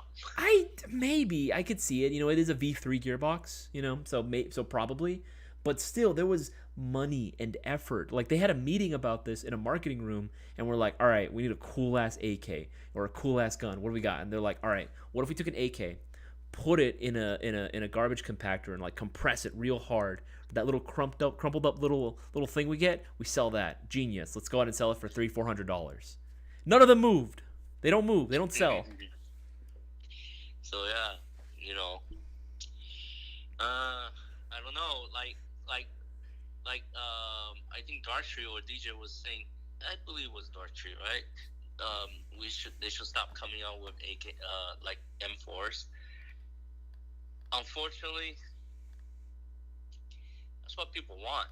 Unfortunately, yeah, people that will consistently prove time and time and time again will be the safest bet for companies to come out with. It'll be like, all right, we need a gun, just gonna move, just make one, make an M4, make an AR. They'll probably sell a few of them. So don't be surprised by 2026, your Lancer Tactical Gen 5, you can actually connect it to your iPhone 17 and shoot remotely. Just shoot remotely. I'm gonna set up a bipod for my gun real quick. All right, I'm gonna walk over here and I'm just gonna shoot remotely. And maybe there's like a bipod that rotates so you can move your gun 360 degrees or something. I can see that. You can attach your gun can and then run out the LiPo battery from the gun. I don't know. It has multifunctional and it will work with your Apple Vision. So much time and research goes into these projects, and all I want is a goddamn gas blowback SKS. But no, I'll never have it. Yeah, right? I mean, I would be happy if Archwick could at least come out with with one themselves. Maybe that can be like one that they make themselves. That'd actually be kind of a hot move. If Archwick comes out with one, and then we get Unicorn to come out with some specifically for that spec as well, for that exact length. Okay, outside of Eastern Bloc Europe, yeah, I don't know. I'm not sure. Like, is SKS even in any video game? Yes, hell yeah! It's like I obviously Modern Warfare. Tarkov is like another big one that like a lot of people ask about. What else is in there? It was in Battlefield as well. Battlefield 4, I think, was the last time it made an appearance. What else off the top of my head? One of the biggest ones that I can remember right now. Yeah, Battlefield, COD, Tarkov.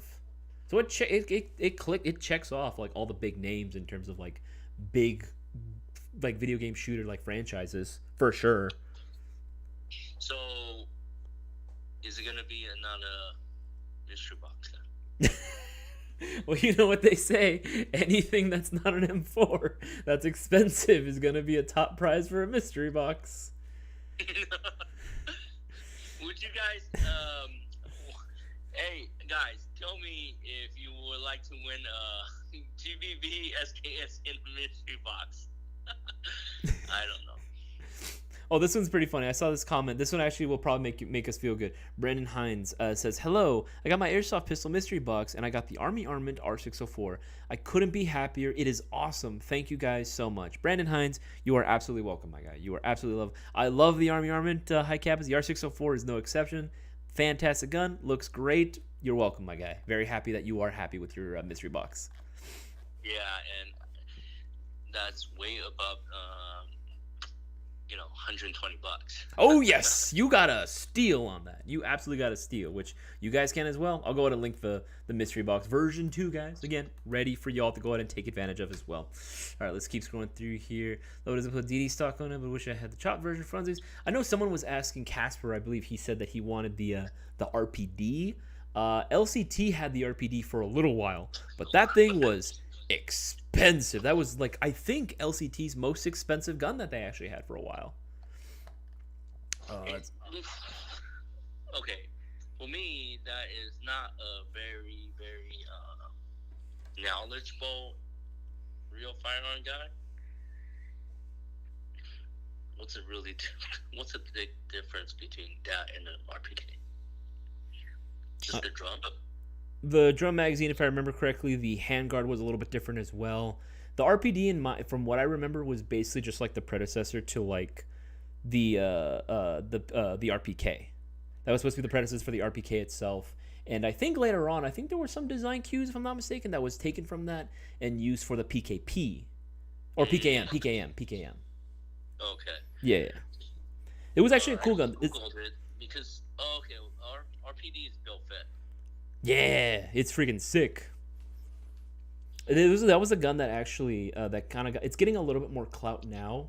Okay, Springfield Helion. That's the gun that Glock, not the Glock, the G&G, the bullpup shotgun looks like. It looks a little bit like it, yeah.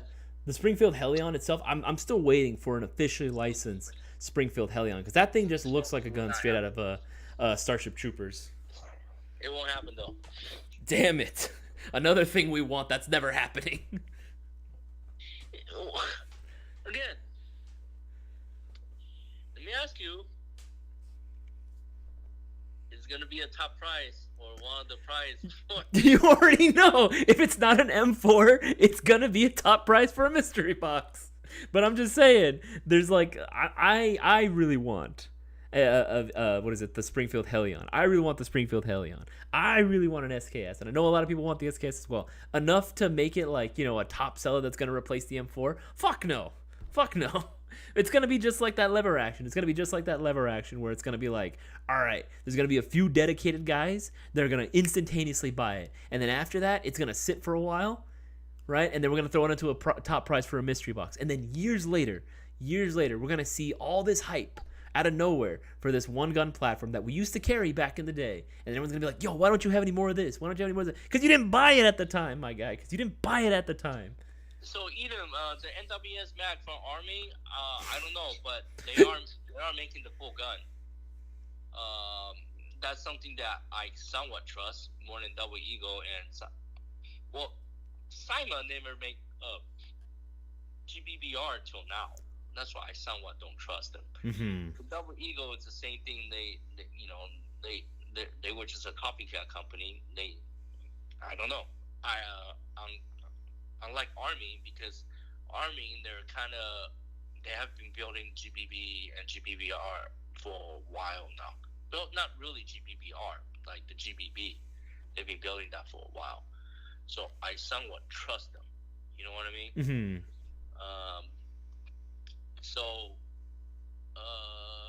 I look forward to it. Yeah. I think in the next couple years, we will see a resurgence of gas GBBR in United States, at least in the summertime. Yeah, no, I agree with you there because you said it best, right? Like the AEG scene is kind of topped off where like we capped, like what else can you do? No, I already told you in 2026, Lancer Tactical Gen 5, it's going to work well with Apple Vision. You think I'm joking? No, I know you're serious, but it's like I don't think many people even have Apple Vision. You know, like who would actually use it? Well, forget about Apple Vision. It will have, you know, you can actually sit it aside and actually fire through your iPhone or through your phone, through an app. Again, all this innovation and all we want is a damn gas blowback SKS. Or P90 mags that are made very well. I'm not kidding, dude. I know you're not. That's what makes me mad. It's just like we're spending all this time and research trying to squeeze every little like thing that we can out of the AEG system, and it's like we could have used this money for so many other things. I mean, it's crazy, right? Next thing you know, like the new high Kappa is gonna, I don't know. Shoot fire? No. What the fuck? That's not innovation, but I don't know. Yeah, they already made the flamethrower off of the what is it called, the CSI? Yeah. The CSI guns that they had. Yeah, they already built the flamethrowers off of those. No, I don't know. What can you do with high Kappa? I don't know. It's not. There's no battery, so you can't say you're able to enable some sort of electronic app on it or something like that. I don't know. I don't know. They'll come up with something. High Kappa. Come up with something crazy for it maybe in the future, and it's just we're all gonna look at it and be like collectively be like, this is not what we wanted, man. This isn't what we asked for. Hey, is Brewer here? Brewer was here. Yeah. I don't know if he's still here though. Who's from SoCal? Raise your hand real quick. Who's in the chat is still from SoCal? Show of hands. Who right now is a SoCal resident? Show of hands. Yeah, put it in the live chat. Isaiah, you are. Yes. Okay, so I have a question to ask you. Okay. At Pasadena, Okay. they opened a store. There is no human in there. It's fully functional restaurant. operated by AI. Oh, I don't know about that one, Chief. Would you go? I think I would maybe go just to see just for the experience, right? To see it once. But I feel weird about like supporting a business that like only uses like AI. You know what I mean? Like that feels kind of wrong. I don't know. Something about it just feels funny to me. I just don't know if I'm totally down for it. It sounds cool, but at the same time, I don't know, man. Would you? Nope. That's what I'm saying, right? It just feels kind of off. Like it feels wrong. And I think like that's part of the restaurant experience, isn't it? Like especially if you're gonna go out and spend money, right, for like a nice meal. You're not just spending the money for the meal itself. I don't mind spending money for the meal itself, but if I'm spending a lot of money, I want to be able to get that good customer service. I want to be able to feel welcomed, have a nice, warm, cozy atmosphere, and I don't know if I'm gonna be able to get that with a robot. Don't you think that's just a glorified TV dinner? If you when you say it like that, you're not wrong. You're kind of right. You have a point with that. Yeah, it is a glorified TV dinner. Right, and they probably charge you arms and legs. Yep. Even though they don't have to pay minimum wage. Yeah, they're like, oh well, we got all this money goes to our mechanics, our engineers to make sure that the AI is still functioning properly. Like, come on, don't give me that. Come on, nah, don't give me that bull crap, so, man. In a way, I'm actually glad hobby or sports like airsoft still around, because what can AI do for you? Right? Freaking, I don't know, man. Maybe, I don't know. Maybe we're gonna start seeing AI in guns. Apple Vision that auto aim for you. Like it sounds cool because like that's some stuff you would see in like sci-fi movies, right? Where like certain guns would have like, oh, there's an automatic targeting system that links up to the heads-up display in your helmets or something like that. Like that sounds cool. But I feel like that also for airsoft I feel like that does kind of take away the kind of like sporting side of it or like the skill aspect of it, See, that's another thing too. I believe Army kind of ditched that idea too, because they're having hard time finding a way to store battery. Isn't that like a thing though that you get on certain attack helicopters that like you can actually look in a certain direction? No.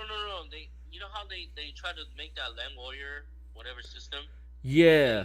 Into like a future warrior system or whatever. Mm-hmm. They're waiting for ways to. The biggest drawback is battery. That's it. You can make crazy shit, night vision, whatever, all inclusive, whatnot, right? Mm-hmm. Or you're able to know where where the enemy's at or friend supposed to be at, so you won't have friendly fires. Whatnot. Yeah. But it still end up with battery. Like where are you gonna put it? How big of a battery do you need? This is something that is crazy, guys. You know how a few years ago people were like for example UPS.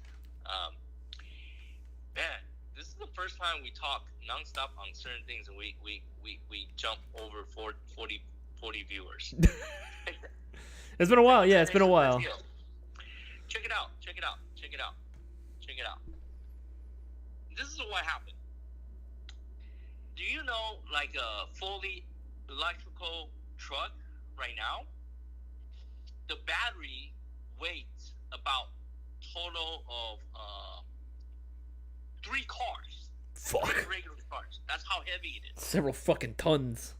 Yeah, and to power those trucks functionally, okay, charging and all that kind of stuff, it's like 3 megaton watt or some bullshit crazy number like that. 4.21 gigawatts. At Chicago, they literally fucked up a power station.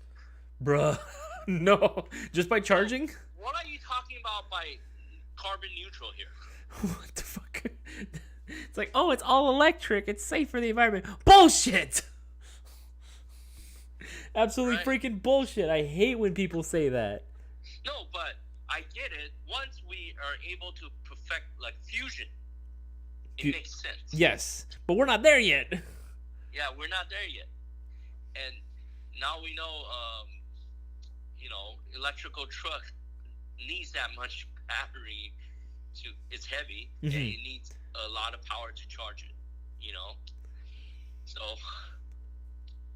That's crazy. Yeah. Megawatts, not megaton. Casper says. I'm not talking about fucking nuclear weapons. For a second, when Casper said, "Did I hear a megaton?" All in my head, I just saw, "Did I hear Megatron?"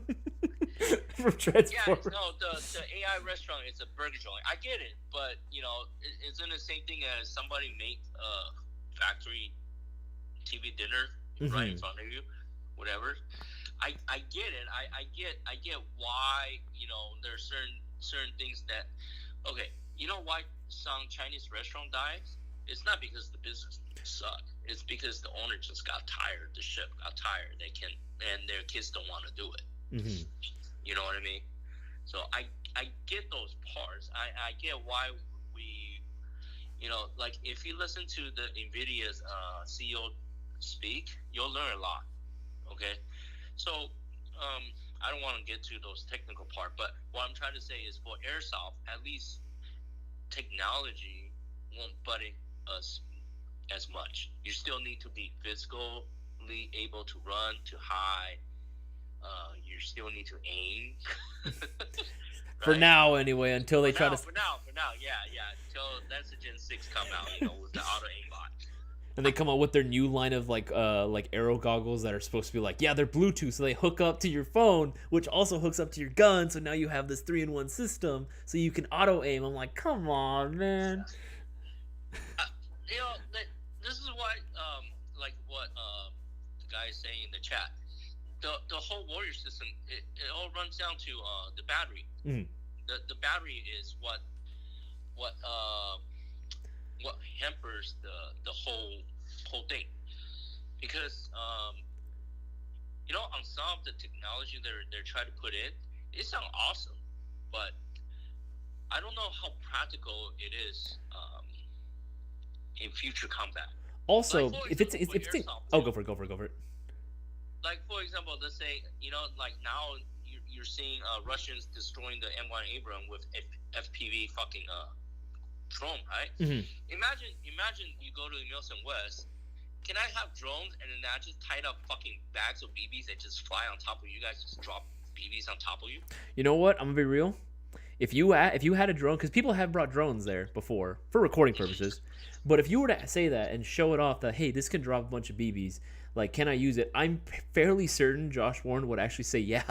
I'm sure he'd be okay with it. No, because it is Milson. Yeah, exactly. It is. And if you want to surrender to my drone, you can do that too. Drones don't take prisoners. No, you see that. I mean, remember, I don't know if you ever see that clip. There's a Russian. It was showing a Russian soldier. Mm-hmm. He was the last one left, and he just wiped the white flag toward the drone, and the drone kind of like tail whatever, red light, blue light, whatever, and escorted him to the prison camp. Oh, that's pretty cool. Yeah, but my point is, I think for our airsoft game wise, I know there are a lot of people pushing like the night visions and all that kind of stuff. I don't call that high tech because I played with night vision 20 years ago.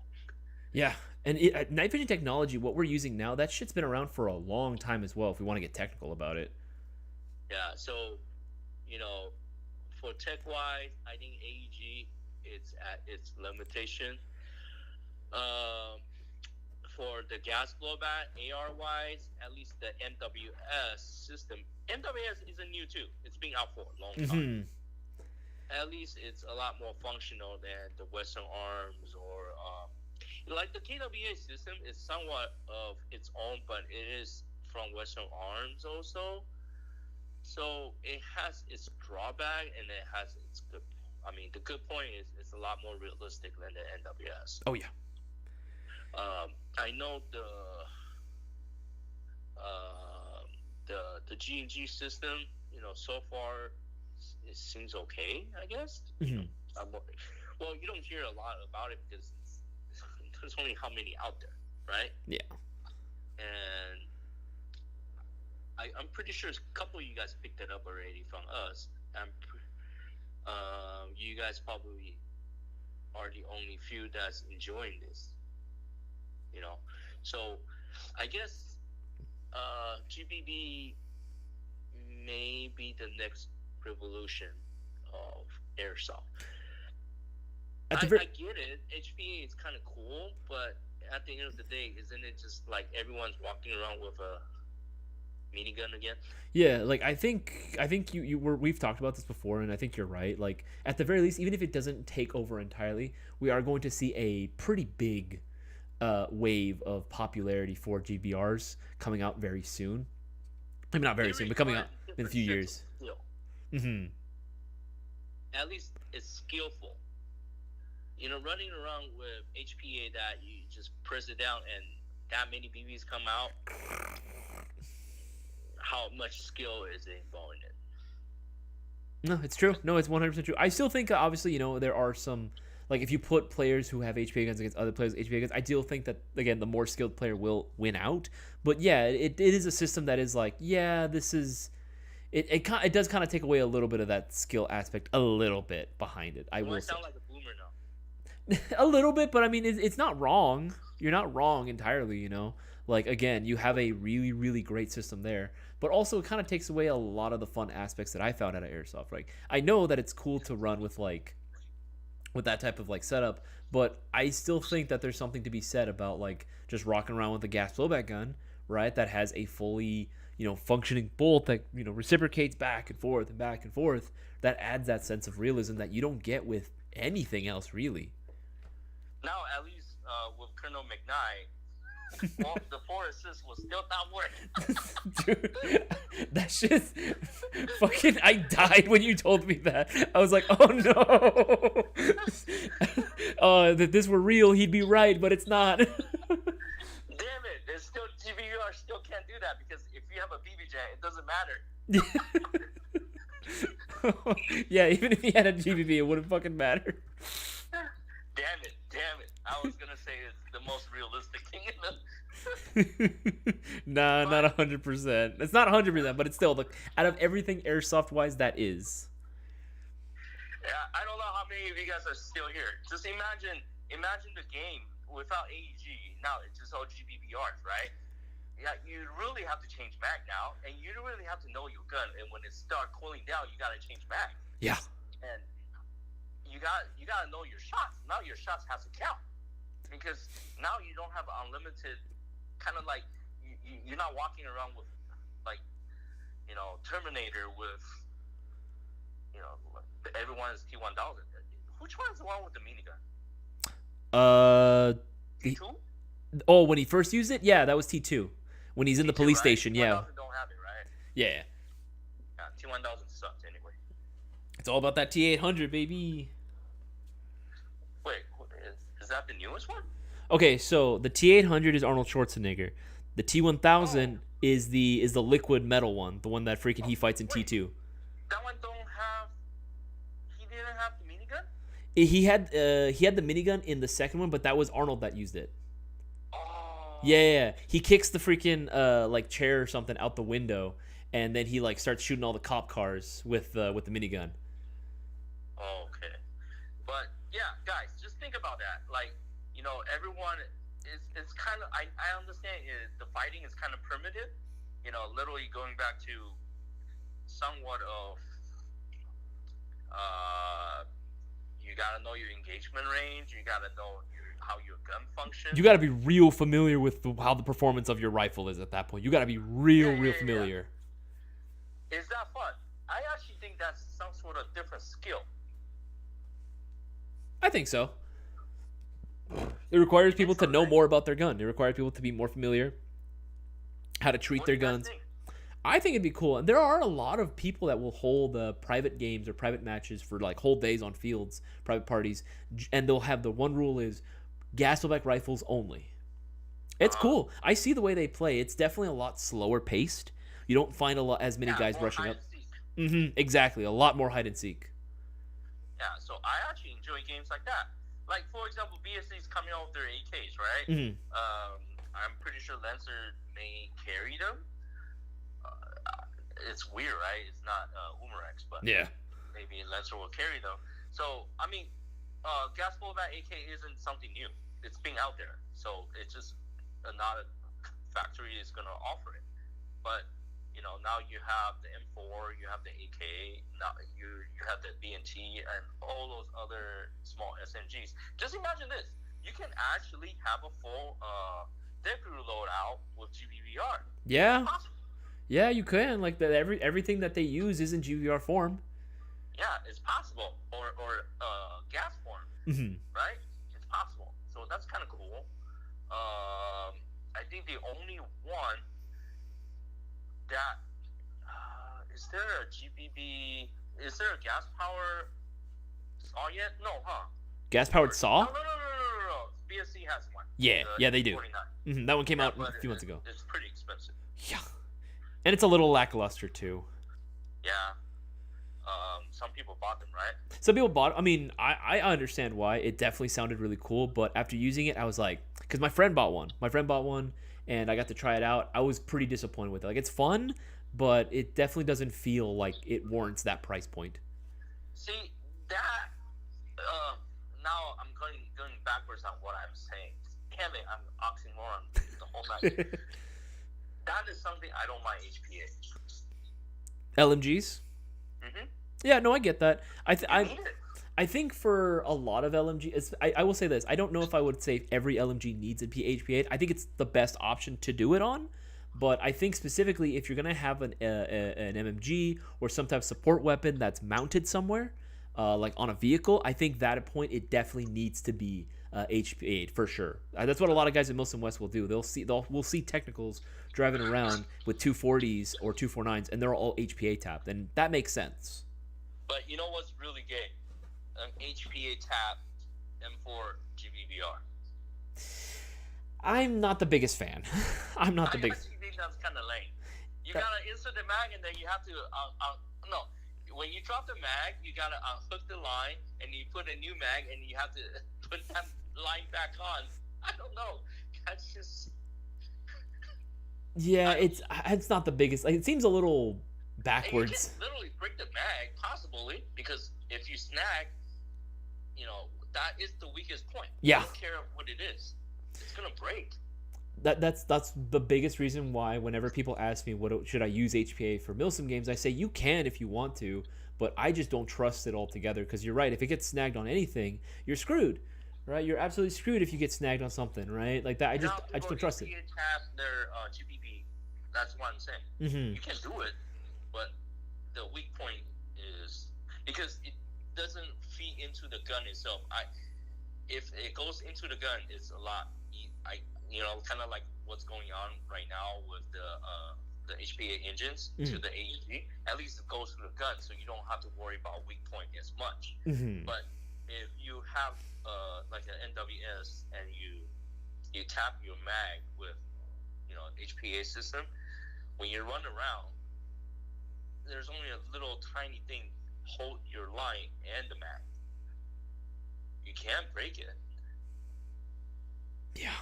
No, I get 100% what you're saying. That's something that's not internal; it's external. You break that, it's done. Yeah, your whole day's ruined. If that's the only thing, you can switch back. Yeah, you could go back to just regular GBB mags. Hopefully, you have brought regular GBB mags. And I guess another reason why GBVR isn't as popular beside the temperature issue, magazine. Yeah, there's no mag compatibility between like the different brands. At least nowhere near as much as the AEG. Yeah, NWS won't work with the Western Arms. KWA won't work with WeTech. Yeah, vice versa, stuff like that. You know what I mean? That's about it. But I think it brings a different aspect of fun into airsoft. I think the only other reason that like people are also hesitant to, it's not just the magazine compatibility, right? It's also the price. Yeah. Freaking, I always use the example, right? Freaking, oh my god, what was that brand called? What were they called? GHK? Yeah, like GHK mags for AK, right? Like I have literally seen them go for $75 before, and I'm like, the fuck? $75 for a whole ass for one AK mag. I don't know, man. Ion battery compared to LiPo is fairly the same, except Li-ion is somewhat safer than the LiPo, but the size, that's the very unfortunate part. Lithium ions are incredibly thick compared to the lipos. They just have a hard time getting to work in the same battery compartments as a lipo. But there are benefits to them. But in terms of performance, you won't really notice that much of a difference, to be honest. Not that much. GBB conversion to use AG mag, unless the power feed into the gun itself. Other than that, it won't happen. Eden, he said updated. The CO2 mags for the GHK is like $80. It's like, yeah, it is, man. It's freaking expensive. Well, you have to control the pressure, and they probably didn't make that much. I can get a whole ass gun for $80, like a decent. I don't mean good. I mean decent, like a decent. How much is the LM4 mag right now? Like $50? LM4 mag. Let's find out exactly. LM4 magazine. Spell it right? Yes, I did. LM4 magazine. Just a standard one. Yeah, just standard magazine is just $40. $40, right?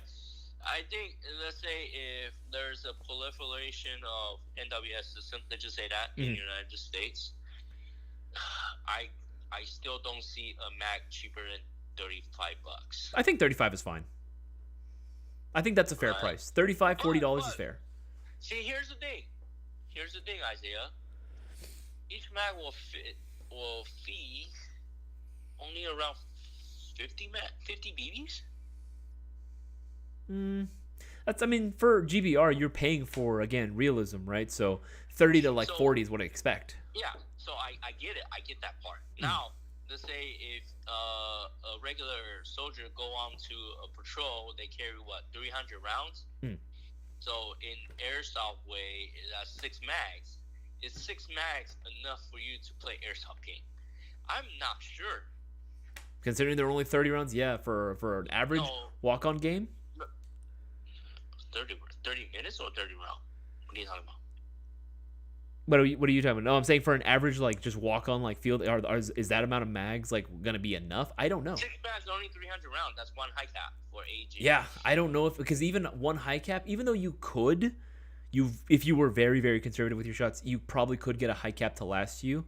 I don't know especially a more aggressive player, if that's really going to be enough. So it will bring up a different style of game play, like you were saying. The SC Village style game may not work. Maybe, or if it is, it's got to be only maybe CQB games. Maybe you might see more indoor fields now, seeing a bunch of GBR users coming in. No. You don't think so? To be a hide and seek. I would think GBR games will be fun to do objectives. Yeah, that's true. That would be very. I think most people typically prefer objective games anyway. At least a lot of the crowds that I play with typically.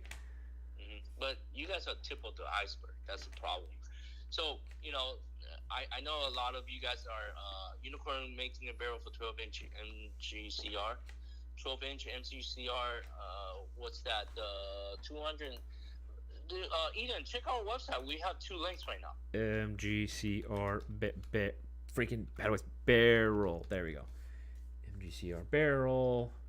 We have 189 and we got 265. It's a 265. Yeah, 265.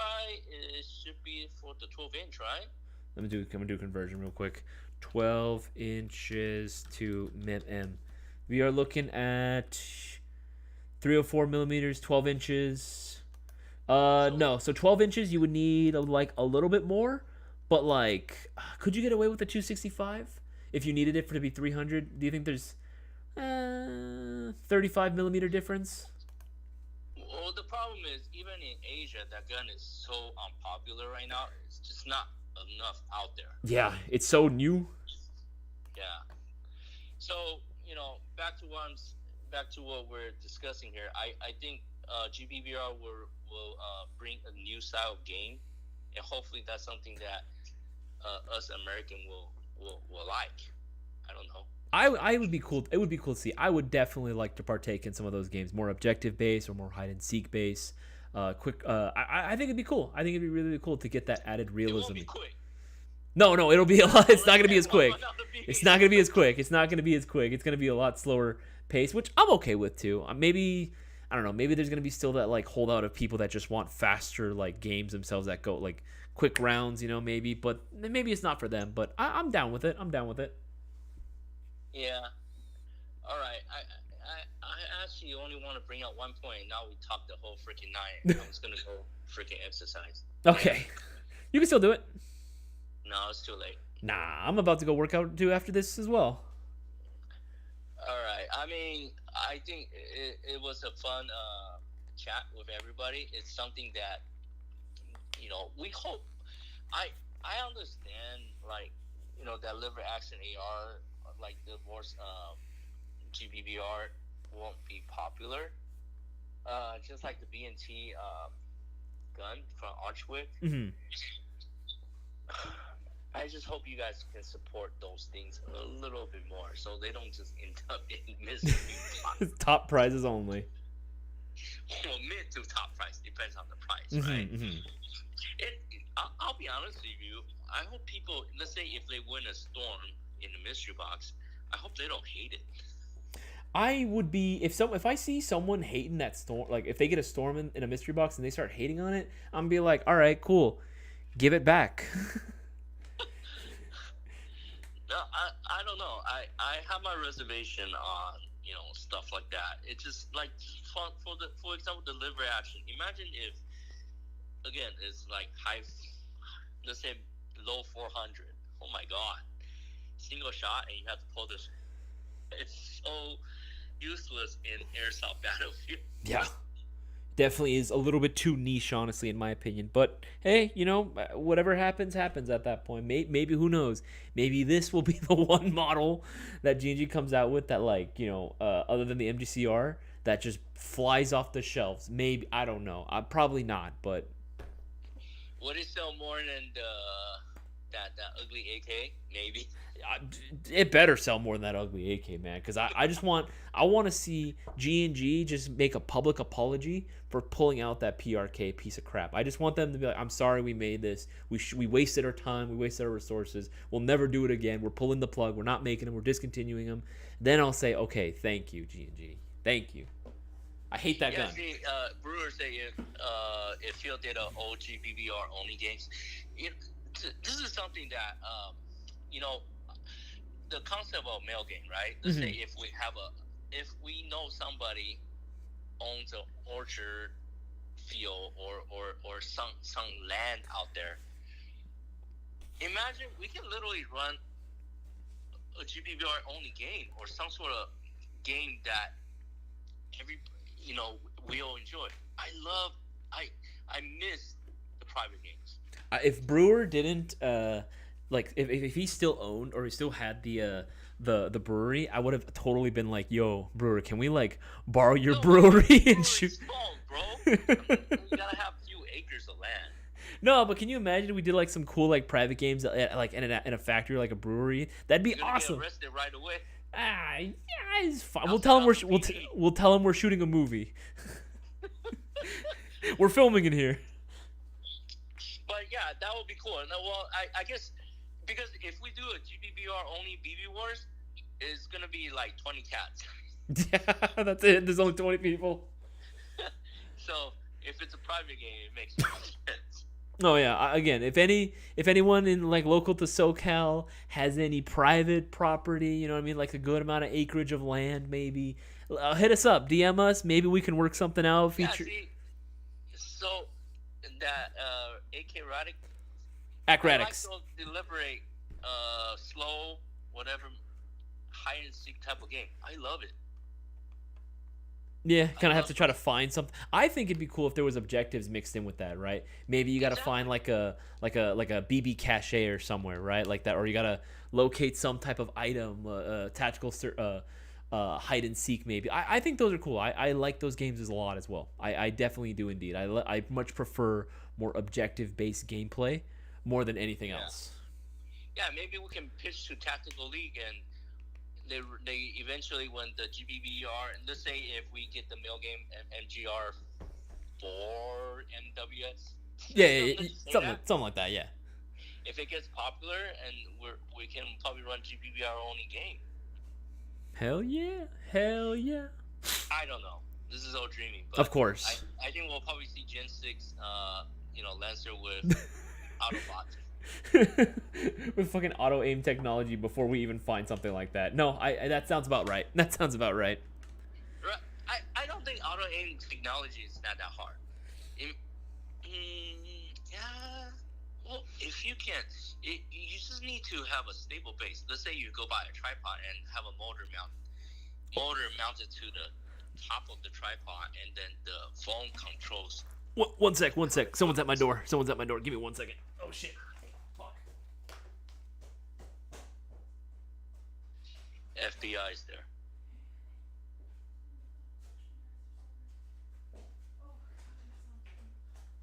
Sorry about that. Girlfriend just came home. Sorry about that. I had to open the door.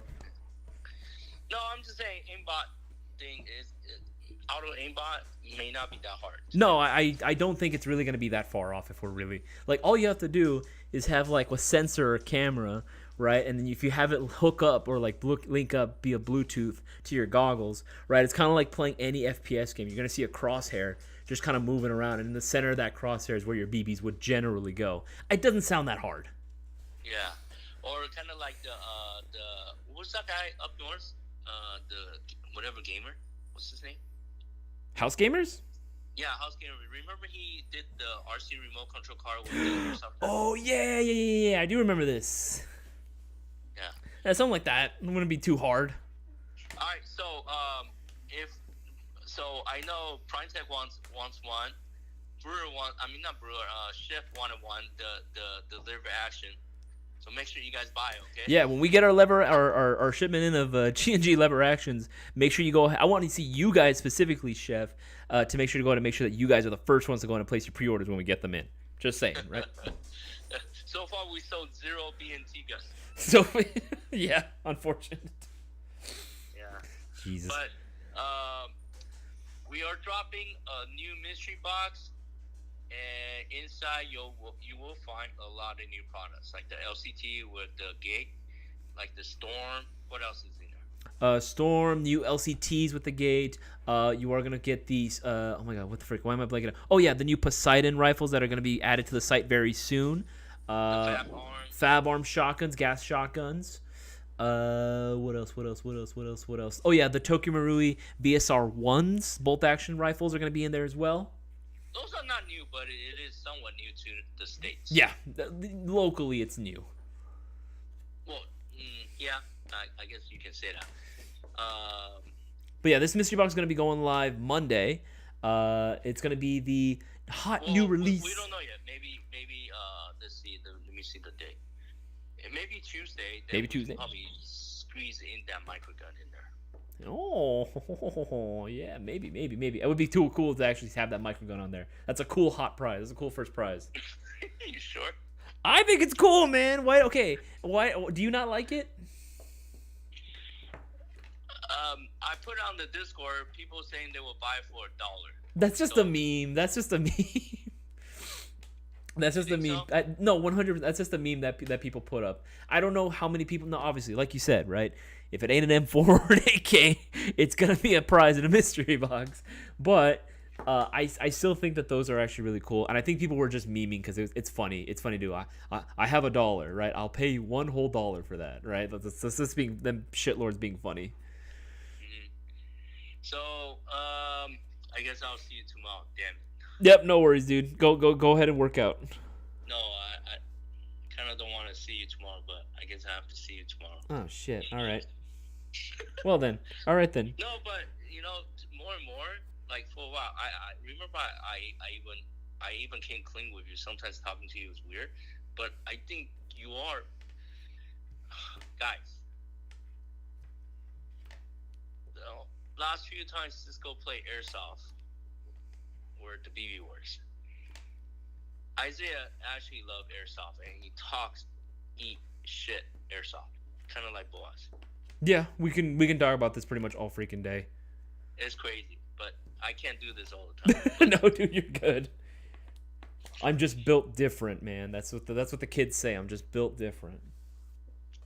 So the next BB Wars, I kind of want to build out my own MGC4. Hey. I know last time I used the P plus. Which one did I use? Did I use the MGC4? No, I did not. I used the R15. Use the Zynor's R15P plus. Yeah. Yeah, no. This time we gotta use the MGC4. Hell yeah. Obviously. I don't know what color I want. Okay, should I get an MK1, MK2? You like? The MK3 is taking a while because Bohan's not there anymore. Yeah. That's so sad. He has to draw the fucking the rail. That's what's holding up. Mm-hmm. But the MK3 is going to be a 9.5 inch. You heard it here first, folks. Again, we've said this a while back, but yes, the Mark 3 is going to be a 9.5. I'm excited for that. Again, that's the length that everyone voted on. That's the one that everyone seemed to want. Mm-hmm. So yeah, let's hope we have at least. Last year we had 3 BB wars. Hopefully we have 3 this year. And if one of y'all know somebody that's able to hook it up and maybe even have a land somewhere, because I think renting a field out, it's gonna require too much money. They will ask us for like at least $2,000, especially if it's freaking SC Village. No. Let's say Jungle Island. Let's say if we're renting it out, without sharing it with other players, they're gonna require $2,000 to $3,000. So split that. Let's say we only have 30 cats come out. It's still pretty expensive. It's like $100. You know what's funny? One of my friends actually works at Jungle Island. He's actually the head ref there. I remember a while back, Boaz, myself, and like some of our buddies wanted to film like social media content there, and we were like, hey, we know you guys do like night games real late at night. Would you guys be cool with us like opening up, pretty late at night for us so we can go ahead and get some like night gameplay and get some footage for like trace units and stuff? And all the refs were like, oh yeah, 100%. And they're like, yeah, I know the owner would actually be pretty chill with that as well, especially if it's like a small private group. I don't even think he would charge for it. The biggest problem with Wildlands is that the owner is never there. He is never there. Yeah, that's what I heard. I mean, they promised a lot to Cisco too. Yeah. It never came true. I don't know, man. Like the owner just disappears for like long periods of time. Yeah, I heard that field might be gone soon too. I didn't hear about this. I have to talk to. Like they're gonna build houses or something like that. That's what I heard. I remember a while back that was a thing that they were like. That was a thing a while back. Yeah. I think they got enough signatures to be like, yeah, this isn't gonna affect us. Yeah. Hey, Fidel. You gotta look for that bill, okay? Hawaii banning airsoft. Please, and send us the info too. I need to know about this. If airsoft's in danger somewhere, fucking tell me, man. Yeah. Let's see. Because they wanted to ban some sort of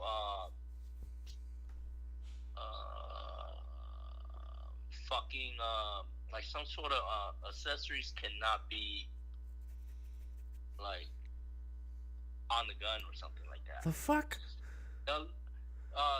Having hit up E-Power, they will know more. Okay, yeah. You know E-Power Sports, right? Yeah. Is he here? I don't think he's here right now. Oh, okay. Rip. Yeah, I don't see him on Discord too. But anyway, pay attention to that bill. Yeah. No, 100%. I'm gonna, the minute I get more information about it and like it turns out it's like, okay, this is actually real, like this is a big actual legit threat, then I will be posting that everywhere, and everyone needs to go ahead and make sure that they sign whatever it takes, whatever we need to, in order to go ahead and make sure that that's not going to be a thing to my Hawaiian airsofters out there. Want to make sure that they're protected as well.